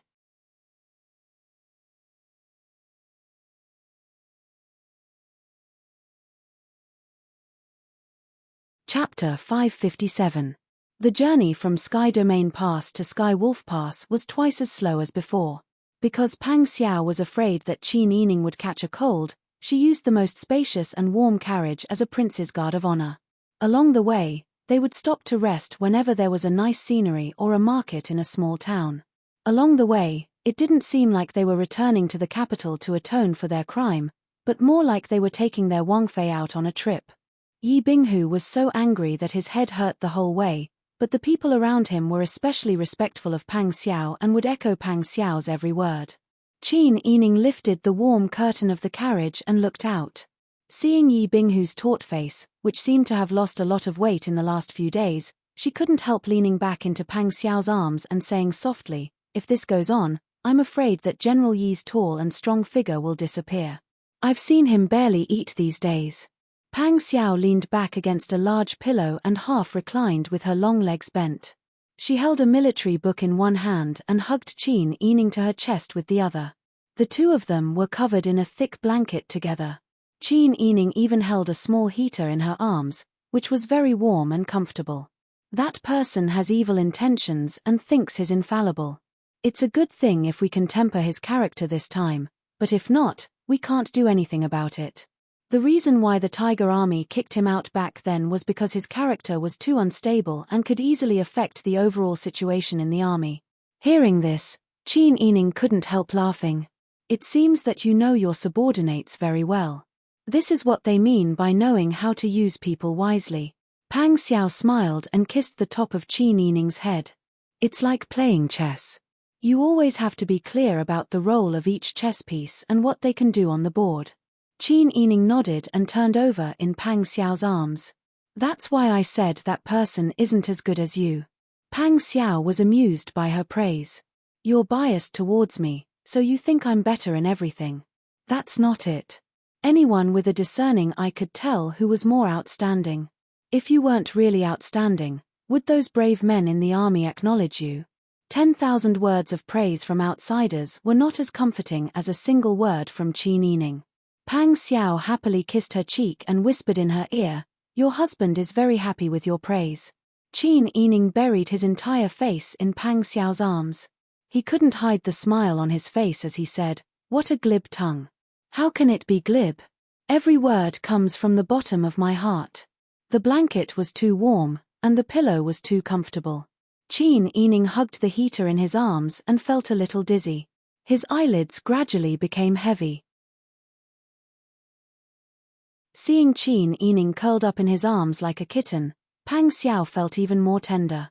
He patted her back slowly with his big hand and whispered as if coaxing a child, "Go to sleep. I'll watch over you." Qin Yining closed his eyes and fell into a deep sleep unknowingly. The group traveled slowly for 7 or 8 days and finally arrived at the second checkpoint of the northern border, Tianlang Pass. When Pang Xiao approached Tianlang Pass, He changed to riding a horse and followed beside Qi Nining's carriage. Yi Binghu secretly cursed Pang Xiao for being so cunning. He usually enjoyed himself in the carriage like a woman, but when he saw the soldiers at the border, he changed to riding a horse. He seemed so manly. Pang Xiao noticed that Yi Binghu's gaze was not right, but he didn't care. He led the group to the gate. Immediately, someone on the gate tower of Tianlang Pass asked loudly, "Who are you?" Huzi said loudly, "This is Prince Zhongshuren's group returning to the capital. They are passing by Tianlang Pass. General, please open the gate." The sound of disorderly footsteps came from above the gate tower. Not long after, someone leaned out to take a look. After confirming that there was no mistake, he stomped down the tower. Not long after, the gate was opened. A group of guards came out first and stood on both sides. Soon after, a tall and strong middle-aged man with a scar on his face wearing armor and holding a saber quickly came out. When Pang Xiao saw that the other party was walking, he also dismounted from his horse. Jinghu Wei, who was behind Pang Xiao, also dismounted. Yi Binghu curled his lips and snorted. He muttered, "Pretentious." Wei Erbao, Li Daniu, and Qian Dong had been dissatisfied with Yi Binghu for a long time, but they couldn't do anything about it. Just like the elite tiger guards, they dismounted and followed Yi Binghu. Yi Binghu sat alone on the horse and seemed unsociable. In the end, he had no choice but to dismount with a dark face. The general garrison of Celestial Wolf Pass was a tough guy. Yi Binghu didn't believe that this man would defy an imperial order and be polite to Pang Xiao. Thinking this, Yi Binghu quickly stepped forward and passed Pang Xiao to salute the man with clasped fists. "General Dao. General Yi. So you've already found Prince Zhongshuren's team and are coming back with them?" These words simply made Yi Binghu's heart, liver, and lungs explode with anger. What did he mean by coming back with them? He was escorting a traitor back. But when he looked back, the gorgeous carriage, the spectacular team, and the ceremonial procession of a prince on a journey were all proof that he was indeed accompanying them and not being escorted. Yi Binghu's face was as black as the bottom of a pot and he said stiffly, "Yes. We've already found Prince Zhongshuren.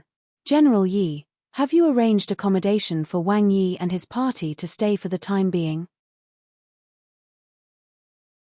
The courier station has been arranged and you can check in at any time. However, Wang Yi's status is honorable. In a moment, this general will immediately order people to tidy up the rear court and invite Wang Yi and the princess consort to stay. It was the same trick again. Yi Binghu secretly wondered what these people's brains were made of. Why was it that Kang Qiong, as the Grand Marshal of the Dragon Legion, had said that Pang Xiao should stay at the courier station, but had actually invited him to stay at the rear court? And now, this upright and plain-spoken General Dao was also doing the same. Pang Xiao stood on the side and fiddled with his horsewhip.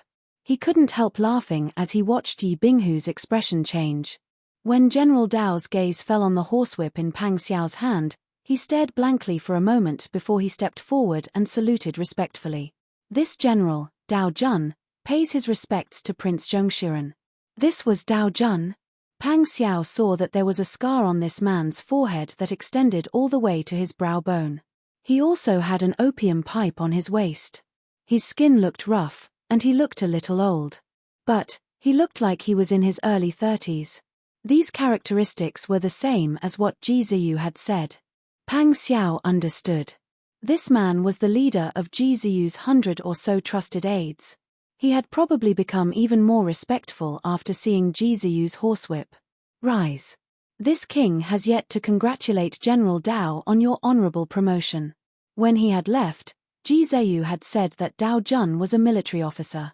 Now that he had become the main general guarding Tianlang Pass, he must have been promoted recently. Dao Jun knew that he was a minor character. Pang Xiao had never interacted with him before, so it was impossible for him to know who he used to be. Now that Pang Xiao mentioned his honorable promotion, and that he was holding Ji Ziyu's keepsake, Dao Jun knew that this person must be someone that Ji Ziyu valued. Ji Ziyu must have told Pang Xiao about his matters. Thus, Dao Jun treated Pang Xiao respectfully and cordially. "Wang Yi's group must be tired from the long journey. It must have been hard on you. Why don't you have a good rest?" This general will immediately order people to prepare food and wine to welcome Wang Yi. Pang Xiao smiled and said, "Many thanks, General Dao." "Wang Yi, Wang Fei, this way." Dao Jun stepped to the side and allowed Pang Xiao and Wang Fei's carriage to walk in front. He walked in front of Jinghu Wei's carriage and followed them in very respectfully. Wei Erbao, Li Daniu, and the others couldn't help but laugh. They whispered, "In the end, it is our Wang Yi who shakes the world. Look, even the Dragon Stallion army treats Wang Yi with great respect. Isn't that right? Some people don't think that they are so great just because they are a minor official. In the end, they are just like clowns jumping around. They really make people laugh their heads off." When Yi Binghu saw that Dao Jun treated Pang Xiao the same way as Kang Cheung, he was already very angry. Now that even the people who came with him were saying this, he was so angry that his face turned red and the veins on his head popped out. If he didn't have to show his authority, he would have scolded them. "Don't be impudent. Quickly enter the city." After reprimanding them and regaining his face, Yi Binghu led his horse and followed Jinghu Wei into the city gates. Wei Erbao and the others looked at his back and couldn't help but laugh again. They chatted and laughed as they followed in. The atmosphere was so relaxed and happy that it was like the new year. Qin Yining was once again arranged to rest in the back office.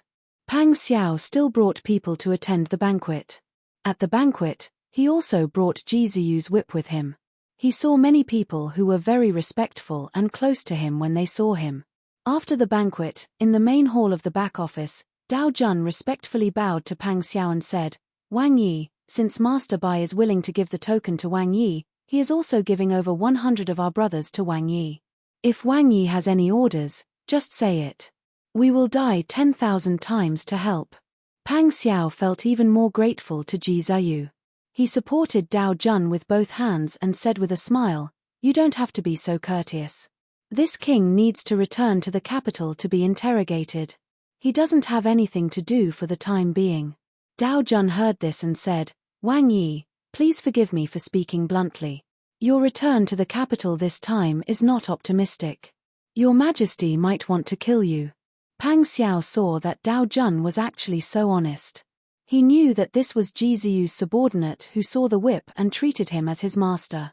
He couldn't help but admire Ji Ziyu's ability to control his subordinates. "While I was away, did anything major happen in the court?" Dao Jun said, "The trivial matters in the court have all been written in the court bulletin. Most of them have nothing to do with Wang Yi. The most important thing is that the Taitan people are restless. Their intention to attack Daeju is very obvious. Although they lost the first batch of provisions to start the war, the Taitan Yujin Khan seems to be very insistent on starting the war. It seems like he is preparing provisions again for the war. To put it bluntly, the state treasury is empty. It is already difficult to complete disaster relief. Your Majesty has made a series of arrangements for the start of the war. This general was previously only a military officer. It was also this time that I was promoted to the position of general in charge of defending the city. However, although the transfer of personnel can be carried out smoothly, what the court lacks the most right now is money. If we want to start the war, we will have to use the country's capital." Taitan's attitude is firm. They say that they want to avenge their Anari Khan. I don't know what your Majesty is thinking.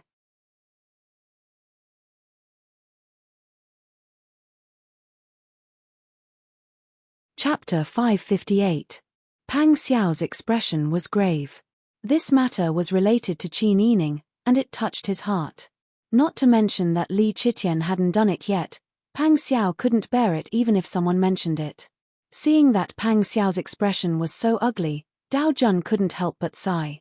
To be honest, ordinary people might not pay attention to what Pang Xiao had done for Daeju in the past, but as people in the military, they knew very well. They definitely didn't believe the rumors that Pang Xiao had committed treason. Just like Pang Xiao, who had a very high voice in the country and had outstanding military achievements, even if he went to Taitan, how could the Khan of Taitan really put him in an important position? What if he was thinking of his homeland? What if he won more people's hearts in Taitan, and his voice was higher than the Khan's? Therefore, Anyone with a discerning eye could see that the emperor's actions this time were because he was afraid of Pang Xiao's moves. Okay, I know. Pang Xiao smiled and said, I will pay more attention to these things. But I think your majesty should also consider the prestige of the country. If a woman went to ask for peace with the Taitan, Daju's face would be ruined if the news spread. Dao Jun nodded and said, I hope so. Pang Xiao then asked about Taitan's recent situation. If it was someone else, Dao Jun wouldn't easily tell this kind of important military matter. But it was the god of war Wang Yi who asked, and he had Ji Ziyu's token in his hand, so he didn't hide anything and told him about Taitan's current situation in detail. Pang Xiao listened very carefully, and often commented, reminding Dao Jun of some things to pay attention to at the border. Seeing that Pang Xiao was still so concerned about the situation at the border even when your majesty was suspicious of him, Dao Jun couldn't help but feel a little moved. Since ancient times, it was common for one's achievements to shock the ruler. Needless to say, Pang Xiao's biological father, Pang Zhongzheng, was also suspected by the emperor of the northern Ji country because of his outstanding achievements. He deliberately fell into a trap and got rid of Pang Xiao by borrowing a knife to kill him. Pang Xiao had inherited Pang Zhongzheng's legacy and was still a talented general, but now he was also suspected by the emperor. Such a scene truly made one sigh endlessly. By the time Pang Xiao returned to his room, Qin Yining had already taken a bath and changed her clothes. She was sitting on the warm Kang bed next to the window with her half-dried hair hanging loosely over her shoulders. She was sewing a pair of trousers for Pang Xiao by the light of a silk lamp. Hearing the sound of the door opening and closing, he looked up and smiled. You're back. Yes. As soon as he met her starry eyes, Pang Xiao's heart completely softened. He walked quickly to her, leaned over, and kissed her forehead. Seeing that she was sewing his pants, he couldn't help but smile. Ask the servants to do these things. I have nothing to do. Besides, you were followed by a group of rough men all the way here. How can they so well? Qin Yining didn't even raise her head. Her white hands were very dexterous. The orange light covered her with a soft veil, which made people feel warm just by looking at her. Pang Xiao's heart was filled with happiness in an instant. He kissed her on the cheek again and said, I'm going to take a bath. Go. The maids have already prepared the hot water. I'll put your clothes on the screen. Got it. Pang Xiao smiled and touched her face. Then he quickly went to the bathroom. After washing up, he changed into a new set of clothes and walked out while drying his hair. Qin Yining finished sewing his pants. At this moment, she was helping him deal with the wear and tear on his outer sleeve. Seeing that he was walking with water dripping from his hair, she smiled and said, Sit here. I'll help you wipe it. Pang Xiao smiled and sat in front of Qin Yining.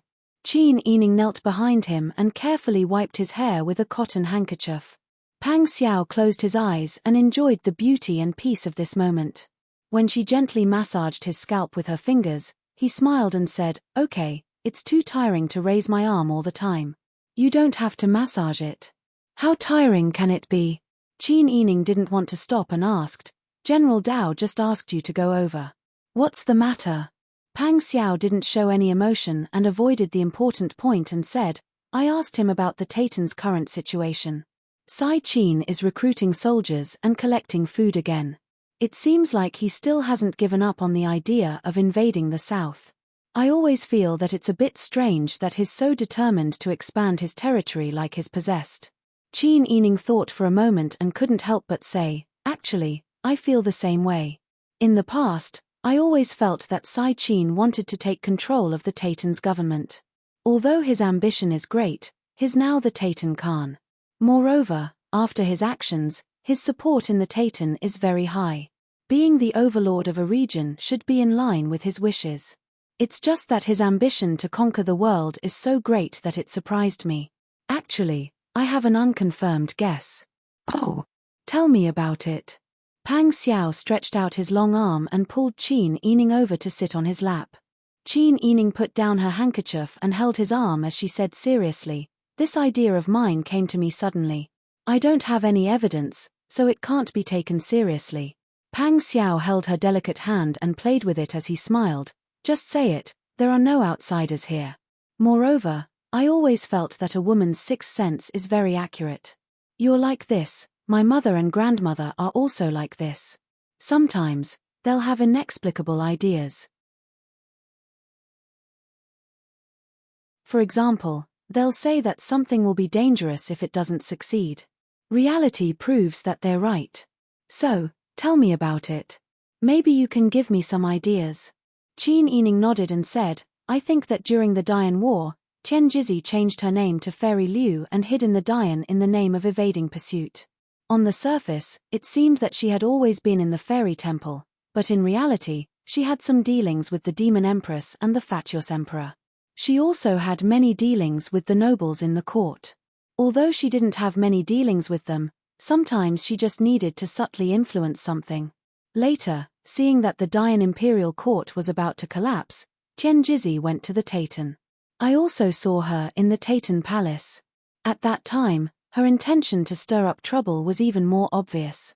She actually urged Anari Khan to kill me. After that, all the chaos in the Taitan, although I didn't see Tian Jizi make a move, I still feel that all of this has something to do with her. Qin Yining looked at Pang Xiao's expression and said carefully, at that time, Tian Jizi's reputation spread far and wide. She read the fate of the three of you. At that time, I don't know what she said, but the result was that Li Qitian became more and more afraid of you. Putting all of these together, I feel that Tian Jizi played a role in all of this. I just don't know what her goal is. Pang Xiao heard this and couldn't help but fall into deep thought. Before Qin Yining said this, Pang Xiao hadn't thought about this. But after she said it, he thought back to Tian Jizi's actions over the years. He really felt that what she said was true. Tian Jizi had always been involved in the affairs of the world. Yes. Pang Xiao said faintly, why did she do this? Qin Yining pursed his lips and said, at that time, when she read the fate, she said something about the Ziwei Emperor star and the three inauspicious stars. Did you believe it? Pang Xiao was stunned at first, then smiled and said, I don't believe in these things. Young Master Mu told me that at that time, Tian Jizi read the fate of the Dian. During the chaotic times, the demon fox came to the mortal world and destroyed the destiny of the previous dynasty. The three inauspicious stars, Greedy Wolf, Seven Kills, and Army Destroyer, assisted the Ziwei Emperor star to reach the top and create a world of peace. The Greedy Wolf star fell in the north. Now it seems that it should correspond to Wutajin Khan. And the Army Destroyer, Seven Kills, and the Ziwei Emperor star should correspond to Jilan, Li Qitian, and you. After the Seven Kills star reached the top, she was afraid of you because you were the one who read the fate of the Ziwei Emperor star. So she was especially afraid of you and guarded against you.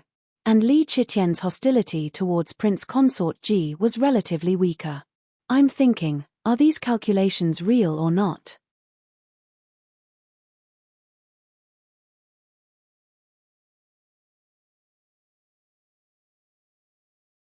Chapter 559.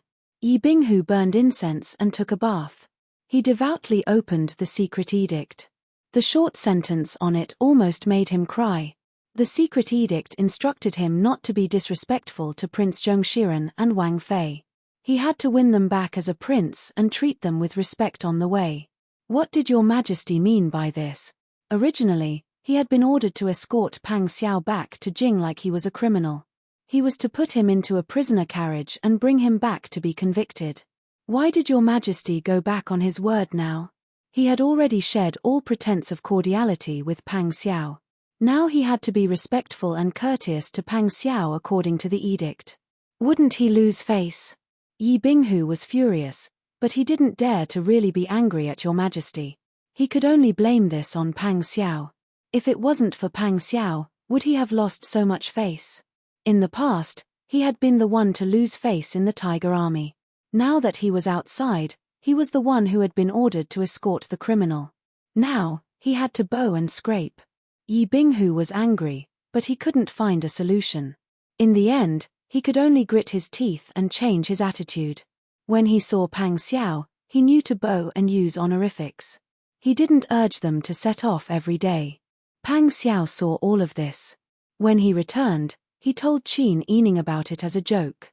Qin Yining also laughed for a while.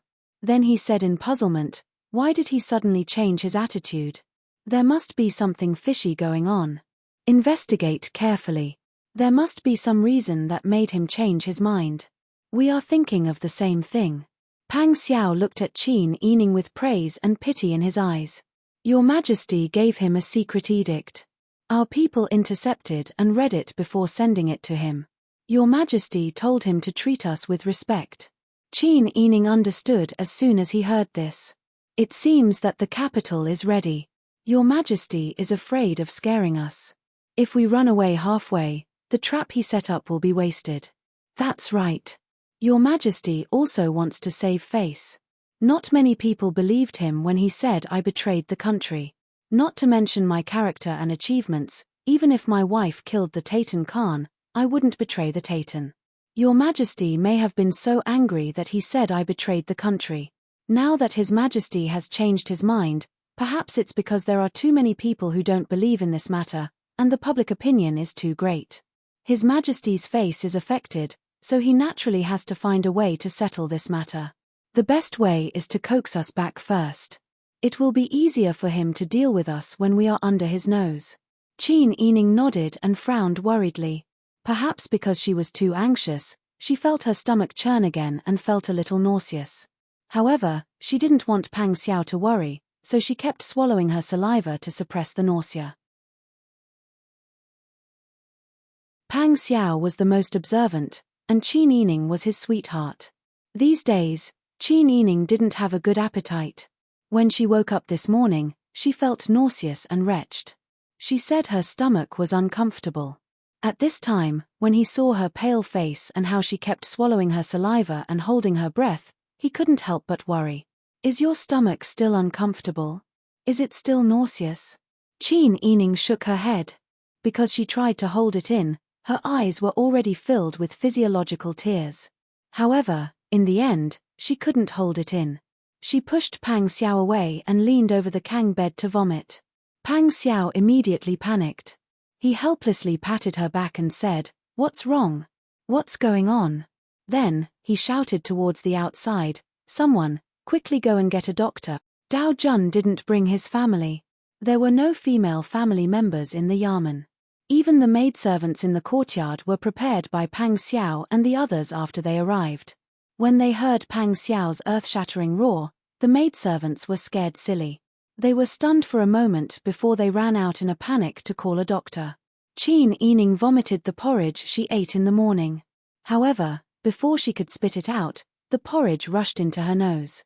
She had a headache and couldn't open her eyes. Physiological tears couldn't help but fall down.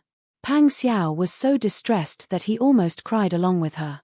He took out a handkerchief to help her wipe her face, then brought some water for her to rinse her mouth. Afterwards, he carried her into the inner room and placed her on the warm Kang bed that was already covered with bedding. He sat on the edge of the Kang bed and held her cold hands, saying, "What should we do? I didn't see you eat anything. Could it be that someone poisoned you?" The more he thought about it, the more likely it was. Pang Xiao thought of Yi Binghu's twisted face when he saw him. He was even more certain of his guess. He said angrily, "Yi Binghu, that bastard. I'll kill him." Qin Yining had a headache from his nagging. Hearing that he wanted to kill someone for no reason, she couldn't help but say helplessly, "Don't quarrel. You're giving me a headache." Okay. I won't quarrel. I'll stay here with you." In his heart, he was already thinking about how he was going to skin Yi Binghu alive.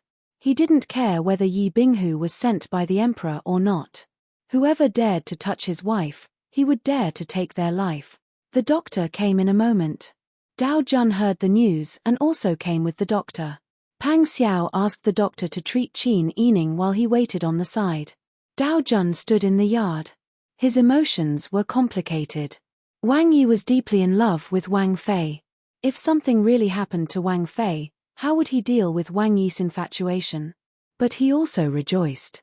Wang Fei was sick at this time.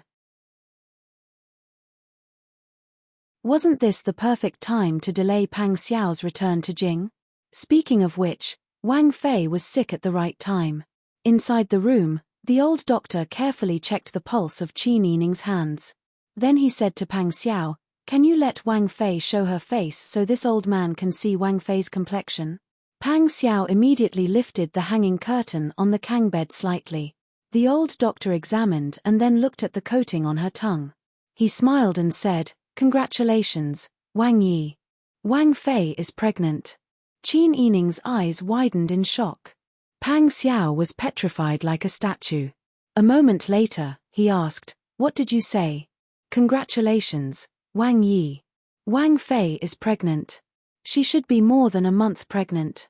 Even though the pulse is not obvious, this old man has practiced medicine for many years. This kind of pulse will not be wrong."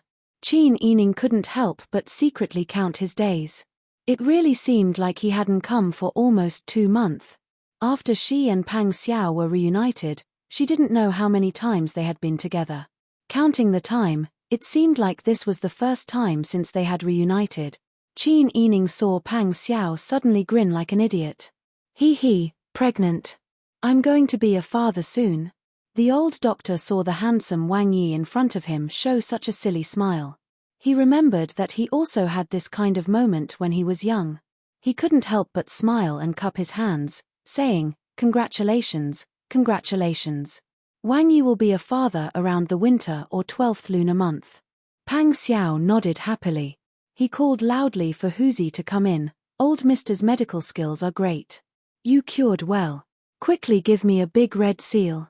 In the future, I will have to trouble old Mister to take Wang Fei's pulse." The old doctor smiled and followed Huzi to get the red seal. Pang Xiao was like a spoiled big cat. She jumped onto the Kang bed and carefully hugged Qin Yining, kissing and rubbing against him. "Sister Yi, we are going to have a child. Do you hear me? I'm going to be a father soon." Even though Qin Yining was still very uncomfortable, Pang Xiao was as happy as a child. His silly appearance really amused her. Qin Yining couldn't help but smile and say, "You said it so loudly. How could I not hear you?" Pang Xiao smiled and kissed her cheek. "Where else do you feel uncomfortable? What do you want to eat?" Without waiting for Qin Yining to answer, he asked again, "Do you think it's a son or a daughter?" Qin Yining said in amusement, "Do you want it to be a son or a daughter?" "I think both are good." Pang Xiao hugged Qin Yining and laid down beside her. He fantasized, "If it's a daughter, she will be as smart and beautiful as you. I will spoil her and give her the best life. I can also teach her martial arts. In the future, if son-in-law dares to bully her, my daughter and I will beat son-in-law to death. If it's a son, it's fine. I will raise him well and teach him how to be an elder brother. A boy should have the responsibility of a man. In the future, he will be able to take care of his younger brothers and sisters." Qin Yining laughed when he heard this. "You said that both sons and daughters are good, but after hearing what you said, why do I feel that you are so biased? If it's a daughter, you will spoil her to the heavens. If it's a son, you will say that it's fine. Why should he be strictly disciplined from a young age? Boys should be beaten more. Only when they grow up can they be responsible. Girls should be spoiled. No matter how much you spoil them, it's right." Pang Xiao spoke confidently. His eyes were shining brightly. Then, he propped himself up and kissed Qin Yining's pale lips. "Sister Yi, thank you." Qin Yining looked at Pang Xiao's affectionate eyes and felt as if the softest part of her heart was wrapped in warm spring water.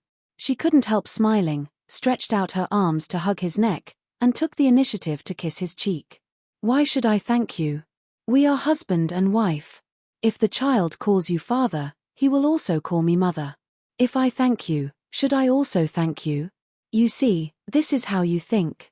That's why your life is more difficult than that of ordinary women."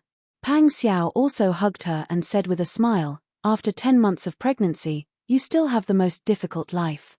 I should be the one thanking you." Qin Yining burst into laughter. "All right, let's not thank each other." "Yes." Pang Xiao suddenly said, "I'll go set up a banquet with 8 or 10 tables and invite Jinghu Wei's brothers to a drink." "What are you doing? Is there a need for this?" "Why not? I'm going to be a father.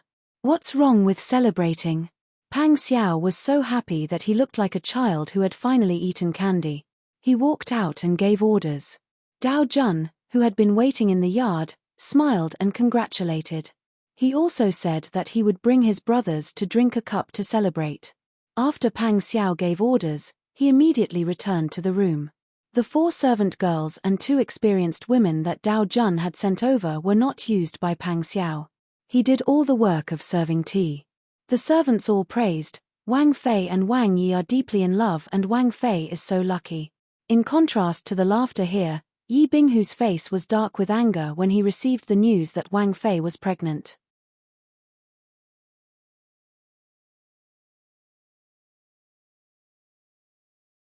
Chapter 560. Ever since Qin Yining was pregnant, Pang Xiao was as happy as if it was the new year. Furthermore, Dao Jun wanted to keep Pang Xiao and slow down his return to the capital. Every day, he would arrange a banquet for Pang Xiao. Thus, Pang Xiao's days were even more carefree. Pang Xiao had a small gathering with his brothers in the Dragon Legion. Naturally, he would not invite Yi Binghu. Every time Yi Binghu heard that Pang Xiao had a drink with someone or that he had received praise from someone, his heart felt like it was being clawed by a cat. This person had clearly committed the crime of treason. How could he still be so proud of himself? His wife was pregnant, and the people around him respected him.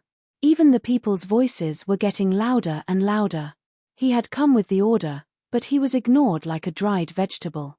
Not only did the people in the Dragon Legion ignore him, but even the people in the capital camp that he had brought were not willing to listen to his orders. When they saw him, they were not as respectful as when they saw Pang Xiao. Yi Binghu felt that every day was like a year. If he allowed Pang Xiao to continue being so carefree, he did not know if Your Majesty would vent his anger on him when he returned to the capital. Although the order was given by Your Majesty, if they did not do what Your Majesty wanted, it was normal for them to be angered. Compared to Yi Binghu's suffering, Qin Yining's life was unprecedentedly comfortable. Other than attending banquets, Pang Xiao basically spent the rest of his time by her side. He served her tea, massaged her shoulders and legs, fed her food and water. He even wanted to carry her when she went to the toilet. However, she blushed and kicked him to the side. Although Qin Yining did not have much appetite and often felt nauseous, she was very happy to be carefully cared for by Pang Xiao. One day, Pang Xiao said goodbye to Dao Jun again. I really have to go. It is almost spring, and the journey will be slower. It will probably be summer by the time we return to the capital. It has been delayed for too long. It will not be easy to explain to Your Majesty. After getting along with Pang Xiao for nearly a month, Dao Jun could also see that Pang Xiao was determined to return to the capital. Moreover, it was not a good idea to keep Pang Xiao here.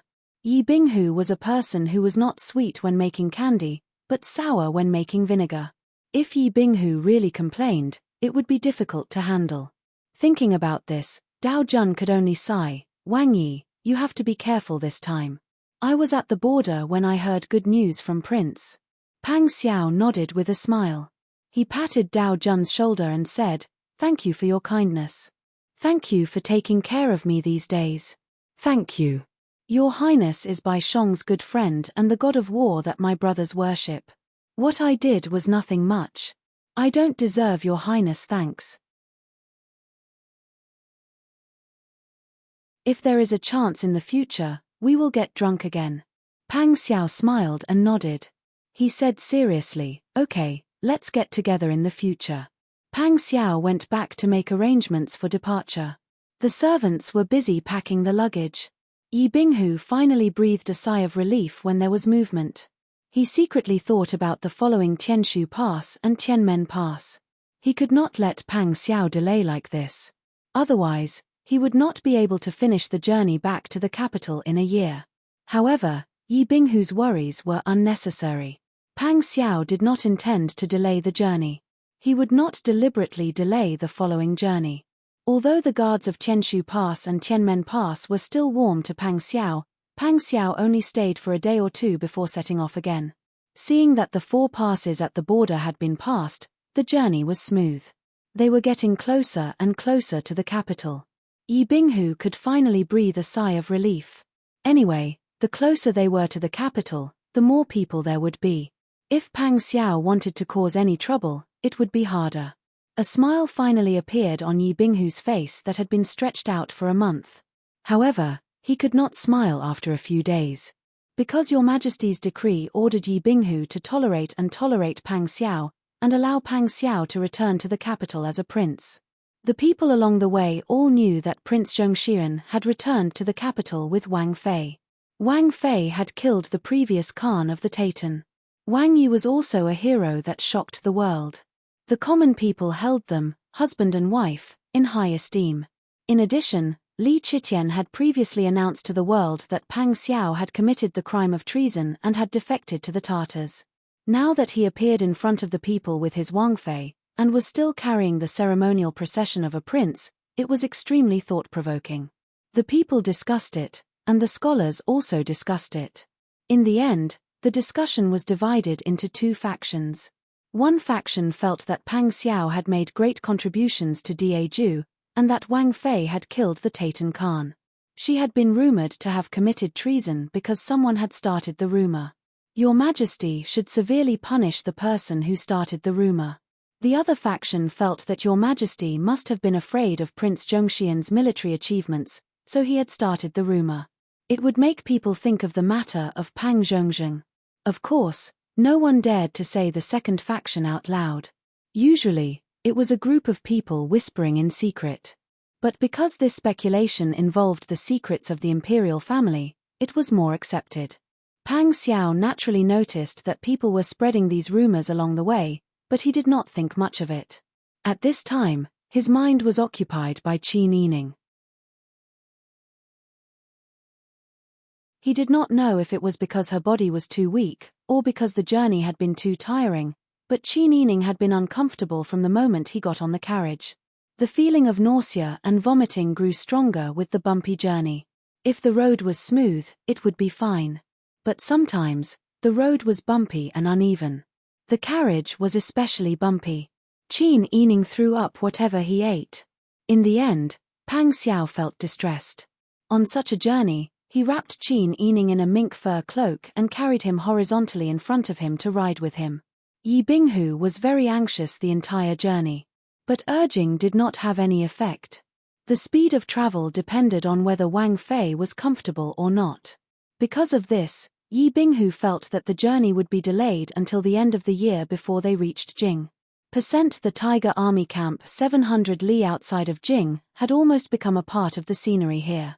The continuous army camp was built against the mountain. 100,000 troops were stationed here, forming a town.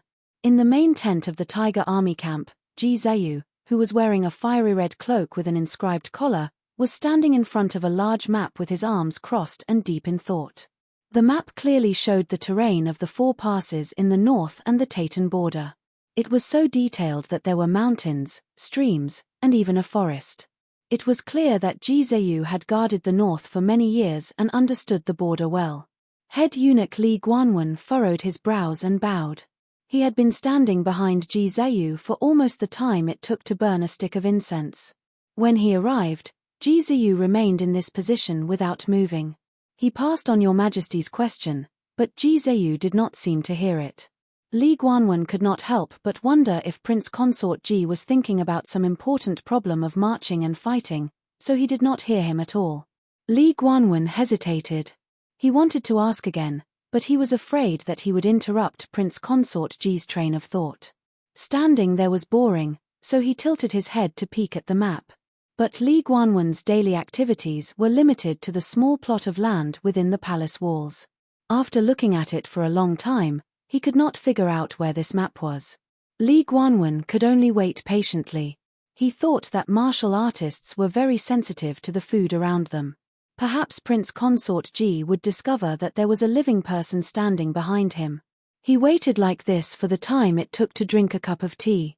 Li Guanwen finally became impatient. He was Your Majesty's favorite person. Most of the time, when he was outside, he would be fawned upon. There were not many times when he was ignored like this. Although Ji Zeyu was now the commander-in-chief of the Tiger Army and had the status of Prince Consort Ji, he was still sent by Your Majesty to pass on a message. Treating him like this was equivalent to treating your majesty coldly. Thinking of this, Li Guanwen coughed, but did not dare to startle him. He softly asked again, Prince Consort Ji, your majesty wants to ask how much control you have over the tiger army. Please tell this servant. This servant will return to your majesty so that your majesty can be at ease. Ji Zheyu did not answer and continued to look at the map. Li Guanwen did not receive a response. It was as if grass had grown in his heart. He was anxious, irritated, and displeased from being neglected. Prince Consort Ji, this servant is here on behalf of your majesty to ask how much control you have over the tiger army. He still did not receive a response. Li Guanwen almost suspected that Ji Zheyu was about to become a statue. Just as Li Guanwen was feeling irritated and wanted to ask again, Ji Zheyu suddenly turned around and looked coldly at Li Guanwen with a pair of clear peach blossom eyes. The coldness emanating from his eyes almost froze Li Guanwen's entire body. Although he was wearing a fiery red robe, that scorching red made him look like an ice sculpture. He looked even more arrogant and noble, unapproachable and unapproachable. Li Guanwen was stunned for a moment, and his entire body trembled. At the same time, Ji Zheyu said coldly, Men. Yes. A group of 10 people quickly rushed in from outside the tent and saluted in unison. Marshal. Ji Zheyu's fair and slender finger pointed at Li Guanwen. 100 paddles. Drag him away. Yes. The men immediately responded and dragged Li Guanwen out without another word. Li Guanwen was so frightened that the rhinoceros handle horsetail whisk fell from his hand and his hat was crooked. He said in a shrill voice, Prince Consort Ji, what is the meaning of this? This servant is here on imperial orders. Are you treating this servant like this because you want to rebel? Even though Li Guanwen was yelling, the person dragging him didn't hesitate at all and dragged him out of the tent with all his strength. Li Guanwen thought to himself, it's over, it's over. Why am I so unlucky to run into Prince Consort Ji's rebellion? Your Majesty, this servant is standing up for you. You've killed this servant. Under the tugging, Li Guanwen was so frightened that tears flowed down his face. Unexpectedly, just as the men lifted the curtain and were about to take Li Guanwen away, Ji Zheyu suddenly said, let him go. You may leave. The 10 men felt a little strange, but they did not question it. They saluted in unison and said, yes. Then, they lined up neatly and left. Only Ji Zheyu and Li Guanwen were left in the tent. Ji Zheyu said indifferently, do you understand? Li Guanwen sat on the ground and panted heavily. His face was paler than a sheet of white paper. After a long time, he finally fainted and looked up blankly at Ji Zheyu, who was standing in front of him with a cold face. His brain, which had stopped working due to fear, finally recovered its ability to think.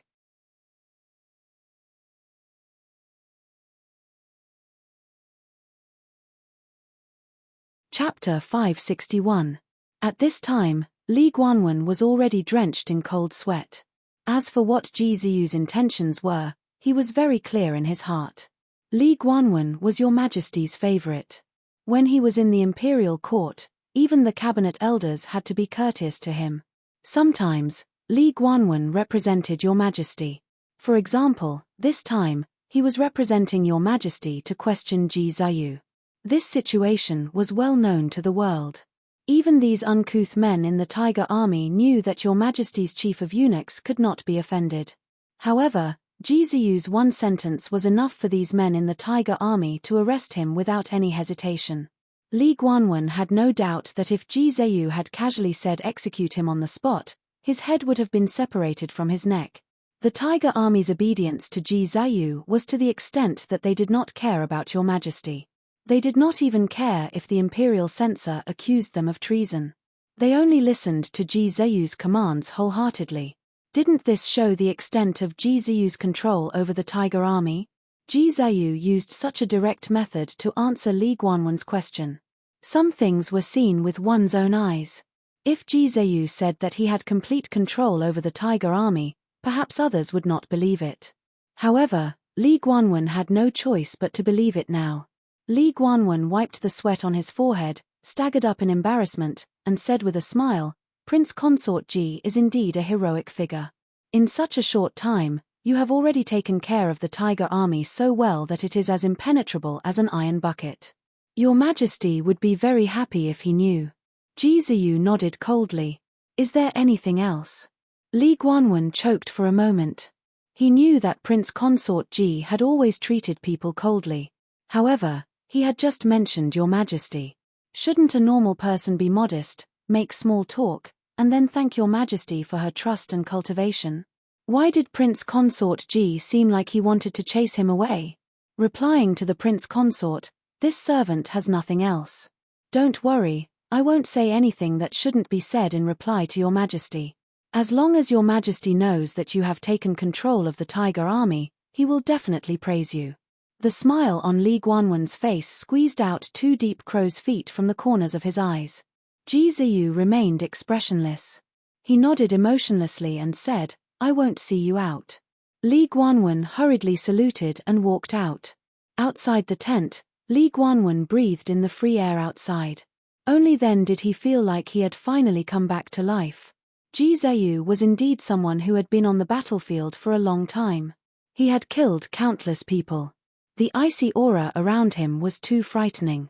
Anyone who was stared at by him would feel like their necks would be broken in the blink of an eye. Li Guanwen felt like he would have nightmares for more than 10 days if he had experienced something like today. Fortunately, he had received good news. Your Majesty would be very happy if he knew that Prince Consort Ji had taken control of the tiger army and did not have to worry about the tiger army turning against Prince Zhongshuren midway. Li Guanwen quickly left to report back. In the tent, Ji Ziyu once again returned to the map. His slender, strong, and well-defined fingers slid from the Tianyu Pass to the Tianlang Pass, then through Tianshu Pass and Tianmen Pass. They passed by countless towns and cities as they gradually made their way to the capital. Pang Xiao was coming back. He had already found Qin Yining. However, Your Majesty had already prepared a large net and was just waiting for them to crawl into it. For Pang Xiao's sake, Your Majesty even trusted him with the tiger army. Ji Ziyu thought that Your Majesty must have made up his mind to get rid of Pang Xiao this time. Ji Ziyu narrowed his eyes and pointed at a certain spot on the map. After a long time, Ji Ziyu finally came back to his senses. He sighed softly and thought to himself, it would have been better if he didn't come back this time. Why did he bring his wife back in such a hurry? Pang Xiao and Qin Yining naturally could not hear Ji Ziyu's thoughts. However, their pace of returning to the capital was indeed slowed down because of Qin Yining's severe morning sickness. Sister Yi, are you feeling better? Pang Xiao fed Qin Yining a dried sour plum and coaxed her. I heard that this can relieve nausea. Try it. At this time, they were lying together in the soft and comfortable carriage. In order to reduce the nausea caused by the bumps, Pang Xiao specially ordered people to wrap the wheels with thick cotton. As a result, the shaking was indeed much less, and the disturbing sound of the wheels was also much weaker. However, the slowing of the journey was unavoidable. Now, whenever Yi Binghu saw Pang Xiao's carriage, he would be so angry that his liver would hurt. I'm fine. I'm already feeling better. Qin Yining frowned and leaned into Pang Xiao's arms. The tears from the vomiting were still hanging from the corners of her eyes. She closed her eyes and weakly handed her entire weight to Pang Xiao. Pang Xiao looked down at her pale face with pity. He wiped the corners of her eyes with his sleeve and said, We're about to reach the capital. With your body like this, I'm really worried. When we get back, we'll ask the imperial physician to take a good look at you. Qin Yining laughed and said, We were escorted to the capital because we committed a crime. How can we ask for an imperial physician just because we want to? If we ask for an imperial physician immediately after we arrive, Your Majesty will most likely die of anger. Her tone was very relaxed, but her voice was weak and hoarse. Pang Xiao's heart ached when he heard this. He did not answer Qin Yining's words. Instead, he said, If I knew that you would suffer so much, I wouldn't have wanted a child. What are you saying? Qin Yining held Pang Xiao's hand.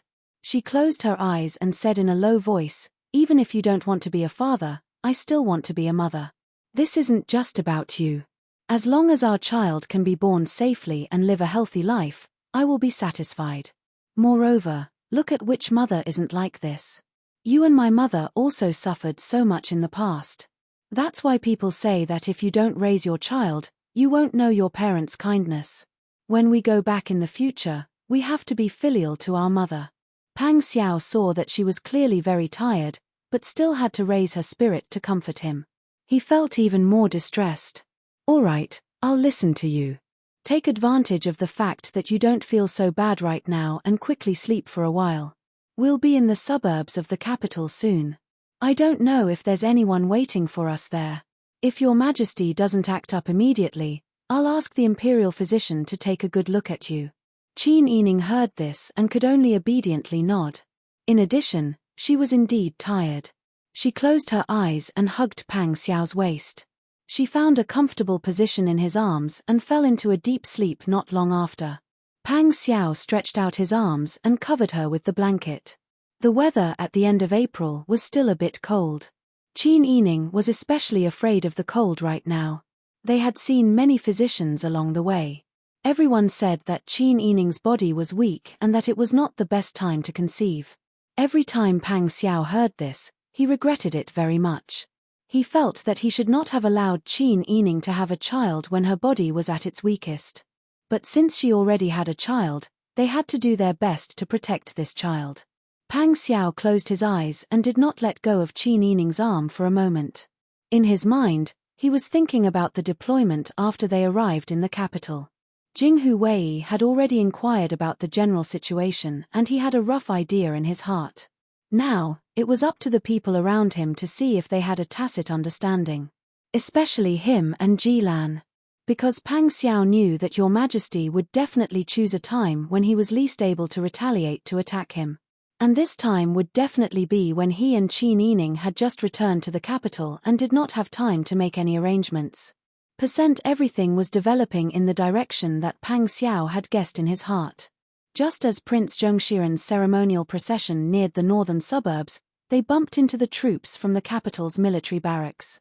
When Yi Binghu saw his own people, he immediately felt as if he had finally returned home. He happily greeted them. Did Your Majesty order you to come? The general leading the troops was called Sun Guang. He was quite familiar with Yi Binghu. After they met and greeted each other, Sun Guang said, "Yes, I am here to welcome Prince Zhongshiren's ceremonial procession into the capital.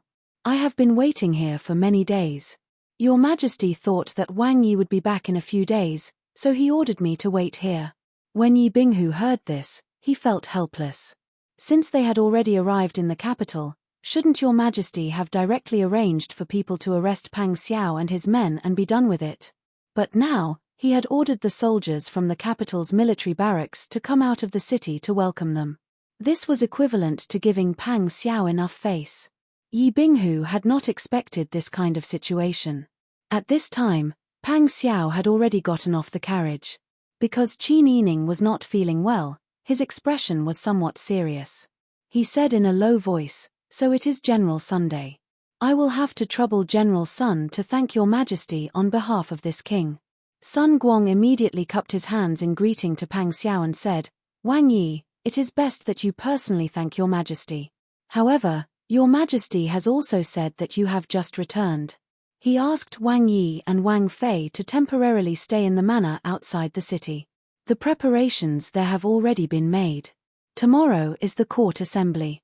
Your Majesty has asked Wang Yi and Wang Fei to attend court together. At that time, you will have plenty of opportunities to personally thank Your Majesty. When Yi Binghu heard this, he was immediately overjoyed. So Your Majesty had arranged it like this. Is he planning to first put Pang Xiao and his group under house arrest outside the city, not allowing them any time to prepare, and then come to court tomorrow to judge them? Thinking of this, Yi Binghu almost laughed out loud. Pang Xiao naturally understood Li Qitian's intentions, but he was not afraid. He only said, "Many thanks to Your Majesty for the arrangements. However, my wife is pregnant. Has the manor arranged a physician?" Along the way, Yi Binghu had secretly reported that Qin Yining was pregnant. Along the way, he had stopped to look for a physician. Therefore, Li Chitian had already known about this news. Now that Pang Xiao had asked about it in person, Sun Guang naturally could not say that Your Majesty had not arranged anything. He immediately said, "This general will immediately invite a physician for Wang Fei." Pang Xiao said, "We don't need a normal physician. We need an imperial physician from the palace who specializes in the treatment of young women. Go and invite him. If you can't invite him, this king will personally go." This threat was very direct. Sun Guang would rather be beaten to death than let Pang Xiao personally invite an imperial physician. If this person escaped on the way, they, the Jingji guards, would have to bear the consequences.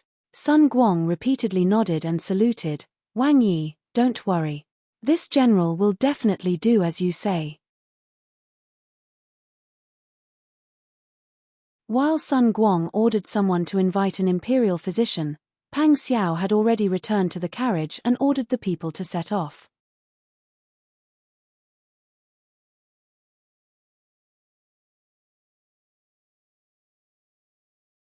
Chapter 562. Qin Yining leaned on Pang Xiao's shoulder and lazily said, "Did you know about the manor that Your Majesty arranged for us to live in before?" Pang Xiao smiled and said, "I heard about it before. There are only a few imperial manors around the capital. But I didn't pay much attention to it." Qin Yining couldn't help but sneer and say, "Since he arranged for us to live there, he must have chosen a manor that you are not familiar with and that he can easily arrange. But we don't have to worry today. Your Majesty has already taken 99 steps.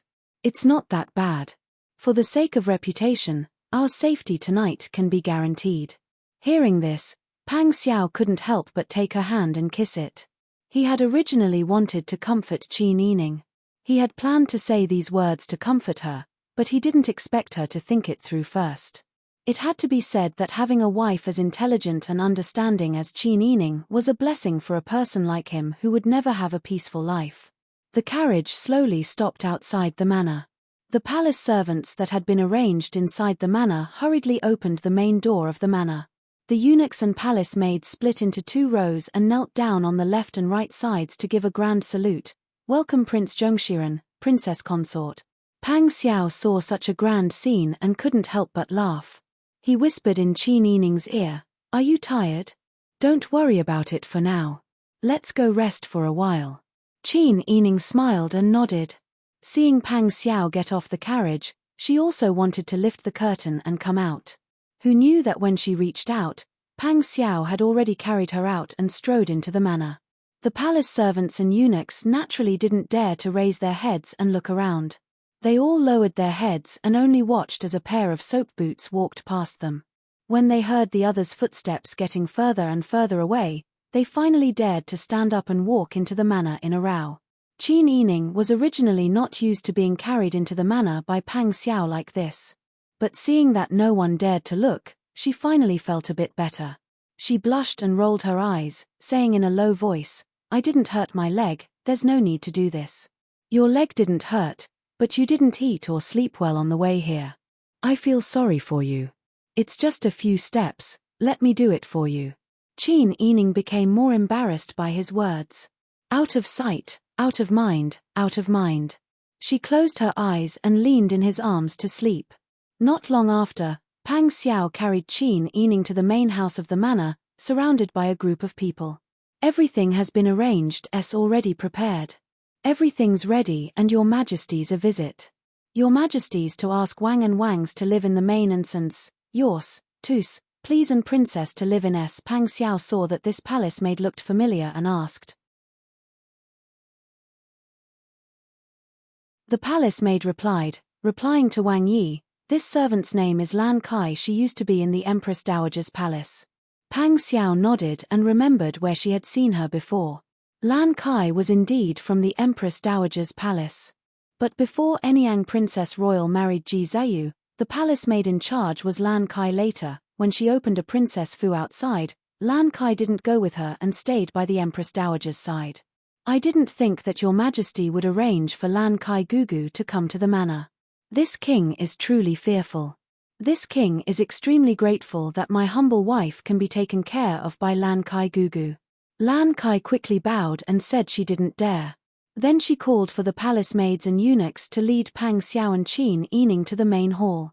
Even though Jing was further south than Tayton, it was still in the north. It was close to the 5th month and the weather was still slightly cold. There was a charcoal brazier burning in the main hall. The top of the brazier was smokeless and dust-free high-quality silver frost charcoal. Everything in the room was placed in an orderly manner. The decorations were luxurious and warm. Pang Xiao carefully placed Qin Yining on the soft couch in the inner room. Then he turned around and ordered, "Wang Fei's health is heavy and she likes peace and quiet. If there are no orders, you don't have to come in to serve. Lan Kai can stay." The palace maids acknowledged and left. Everyone let out a sigh of relief. It was great that they didn't have to stay in the same room as Prince Zhongshiren. Lan Kai had a smile on her face as she helped Qin Yining settle down. Then she ordered people to prepare food. Pang Xiao narrowed his eyes slightly and ordered, "Let them prepare the other people's food first. The palace will arrange for a grand physician to come. Wang Fei will have to ask the grand physician if she needs anything." Lan Kai's steps paused. In a blink, she understood Pang Xiao's meaning. Pang Xiao was indirectly reminding them, the palace maids, not to do anything to Wang Fei's food. Your Majesty still cared about him, Wang Yi. Otherwise, he wouldn't have such a grand welcome, and wouldn't have arranged for the palace maids to come to the estate to serve. He also wouldn't have arranged for a grand physician to treat Wang Fei. Lan Kai hurriedly responded, "Yes, Nubi will follow Wang Yi's orders. Nubi will not dare to neglect Wang Fei's food." Pang Xiao didn't immediately respond. He looked at her with a serious expression. Lan Kai bent her knees, bent her waist, and lowered her head. Even though her calves were so tired that they were about to cramp, she still trembled and maintained her salutation posture. She could feel Pang Xiao's sharp gaze piercing into her back like a knife. For a moment, Lan Kai even felt that she would be dragged out and beheaded. Just as Lan Kai was about to cry in fright, a gentle and clear female voice came from the side. "All right, what are you doing?" Pang Xiao immediately walked over. "Are you tired?" His voice was extremely gentle and affectionate. Lan Kai looked up with trepidation and met the eyes of the woman who was reclining on the couch. For a moment, Lan Kai even thought that she was dreaming. Because this female was too beautiful. She didn't seem like a real person, but like a jade person carved from white jade. There wasn't a spot on her body that wasn't exquisite. No wonder. Compared to Prince Zhongshian's Fei, any Yang princess royal wasn't enough. No wonder Wang Yi would be so soft for her. Qin Yining saw that the palace maid was trembling but still maintaining her salute. He couldn't help but say, "Stand, I'm slightly tired. Prepare some hot water." "Yes." Lan Kai gratefully bowed and retreated. She knew inside that things like preparing hot water should have been done by the eunuchs. Wang Fei had her go out just to help her out. Qin Yining watched with a smile as she walked away. Then he pinched the back of Pang Xiao's hand. "You're playing the bad person to show me, the good person?" "No." Pang Xiao rubbed his nose and said with a smile, "I'm just warning them. If someone thinks wrongly and hurts you, then wouldn't everything be too late? So I'm preparing for a rainy day, preventing trouble before it happens." Hearing this, Qin Yining couldn't help but laugh. "You're right." He leaned on him and said, "Don't be too hard on unrelated people. The people living in the lower class don't have it easy. We should be on guard, but we shouldn't be too hard on people, especially not killing. We have a child now, we need to accumulate good fortune for the child." Pang Xiao looked at Qin Yining's gentle eyes and his heart became exceptionally warm. He leaned over and kissed Qin Yining's eyelashes. "I'll listen to you. I will do more good deeds to accumulate good fortune for you and our child." At this time, Pang Xiao's heart was very nervous.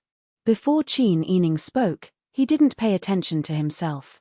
He never believed in these metaphysical sayings, and only believed that man could conquer the heavens. But now that he had a weakness, and someone he cared about, Pang Xiao found that he started to worry about the sins he had committed in the past. He wasn't afraid of retribution for those things on himself, but he was afraid of harming Qin Yining and their child. Therefore, a person like him shouldn't have a weakness. If he had a burden, maybe he would have misgivings when he fought for his life. But Pang Xiao still rejoiced in everything he had now. After the hot water was prepared, Qin Yining and Pang Xiao washed up simply with the help of the palace servants. Not long after, Sun Guang rushed over with two of the most skilled physicians in the imperial hospital. Wang Yi, the imperial physicians are here. Pang Xiao nodded. He didn't plan to follow Sun Guang out and waited for the two to treat him. The two imperial physicians checked his pulse and didn't dare to delay. They went outside and explained Qin Yining's current symptoms to Pang Xiao. Pang Xiao was relieved to hear that their explanation was no different from what the physicians who had treated Qin Yining had said before. Thinking about it, Li Qitian wouldn't do anything to the imperial physicians. This also showed that Li Qitian must have set up a dangerous trap for Pang Xiao. He was already disdainful of these small fights. He was waiting to deal a fatal blow to Pang Xiao and Qin Yining. If it was anyone else, they would definitely feel nervous or afraid when they saw that they were going to face Li Qitian at the court assembly tomorrow. After all, the chances of a normal person succeeding in fighting against imperial power were minuscule. In history, there were many heroes who established countries and pacified the world, but in the end, they were killed by imperial power. However, Pang Xiao was not afraid at all. Instead, he was excited from the bottom of his heart. He was the kind of person who would face difficulties head-on. Retreating without a fight wasn't his style. Li Qitian had used roundabout methods for many years. Pang Xiao wanted to see what Li Qitian would do to kill him. While Pang Xiao and Qin Yining were resting in the imperial plantation, someone had already spread the news in the city. Prince Zhongshiren committed treason, yet Your Majesty still arranged for him to stay in the imperial plantation. Your Majesty truly cherishes his subjects. It's a pity that this subject didn't strive for Your Majesty's glory and committed treason. He truly deserves to be killed. That's right. Your Majesty is truly tolerant of Prince Zhongshiren. It's said that Prince Zhongshiren is so arrogant that he even dares to defy imperial edicts. When Qin Huayuan, second master, and third master were returning home in a carriage, there were people on the streets discussing how Pang Xiao had been placed in the imperial plantation. Second master trembled with fear when he heard this. He said in a low voice, "Big brother, they are." Qin Huayuan waved his hand with a gentle expression, indicating for second master to stop talking. Second master immediately understood and hurriedly shut his mouth. They were Qin Yining's maternal family. Presumably, Your Majesty had been monitoring them during this period of time. If they accidentally said something that angered Your Majesty, wouldn't their family suffer a calamity? The carriage slowly drove back to Qin Manor. You're tuning in to the Dreamy Chapters YouTube channel. We're so grateful for your support, and don't forget to subscribe to join us on this incredible journey through captivating stories. Your generosity through donations truly makes a world of difference, as it's the primary source of revenue that allows me to expand and enhance this channel for you. Thank you from the bottom of my heart for being a part of this adventure.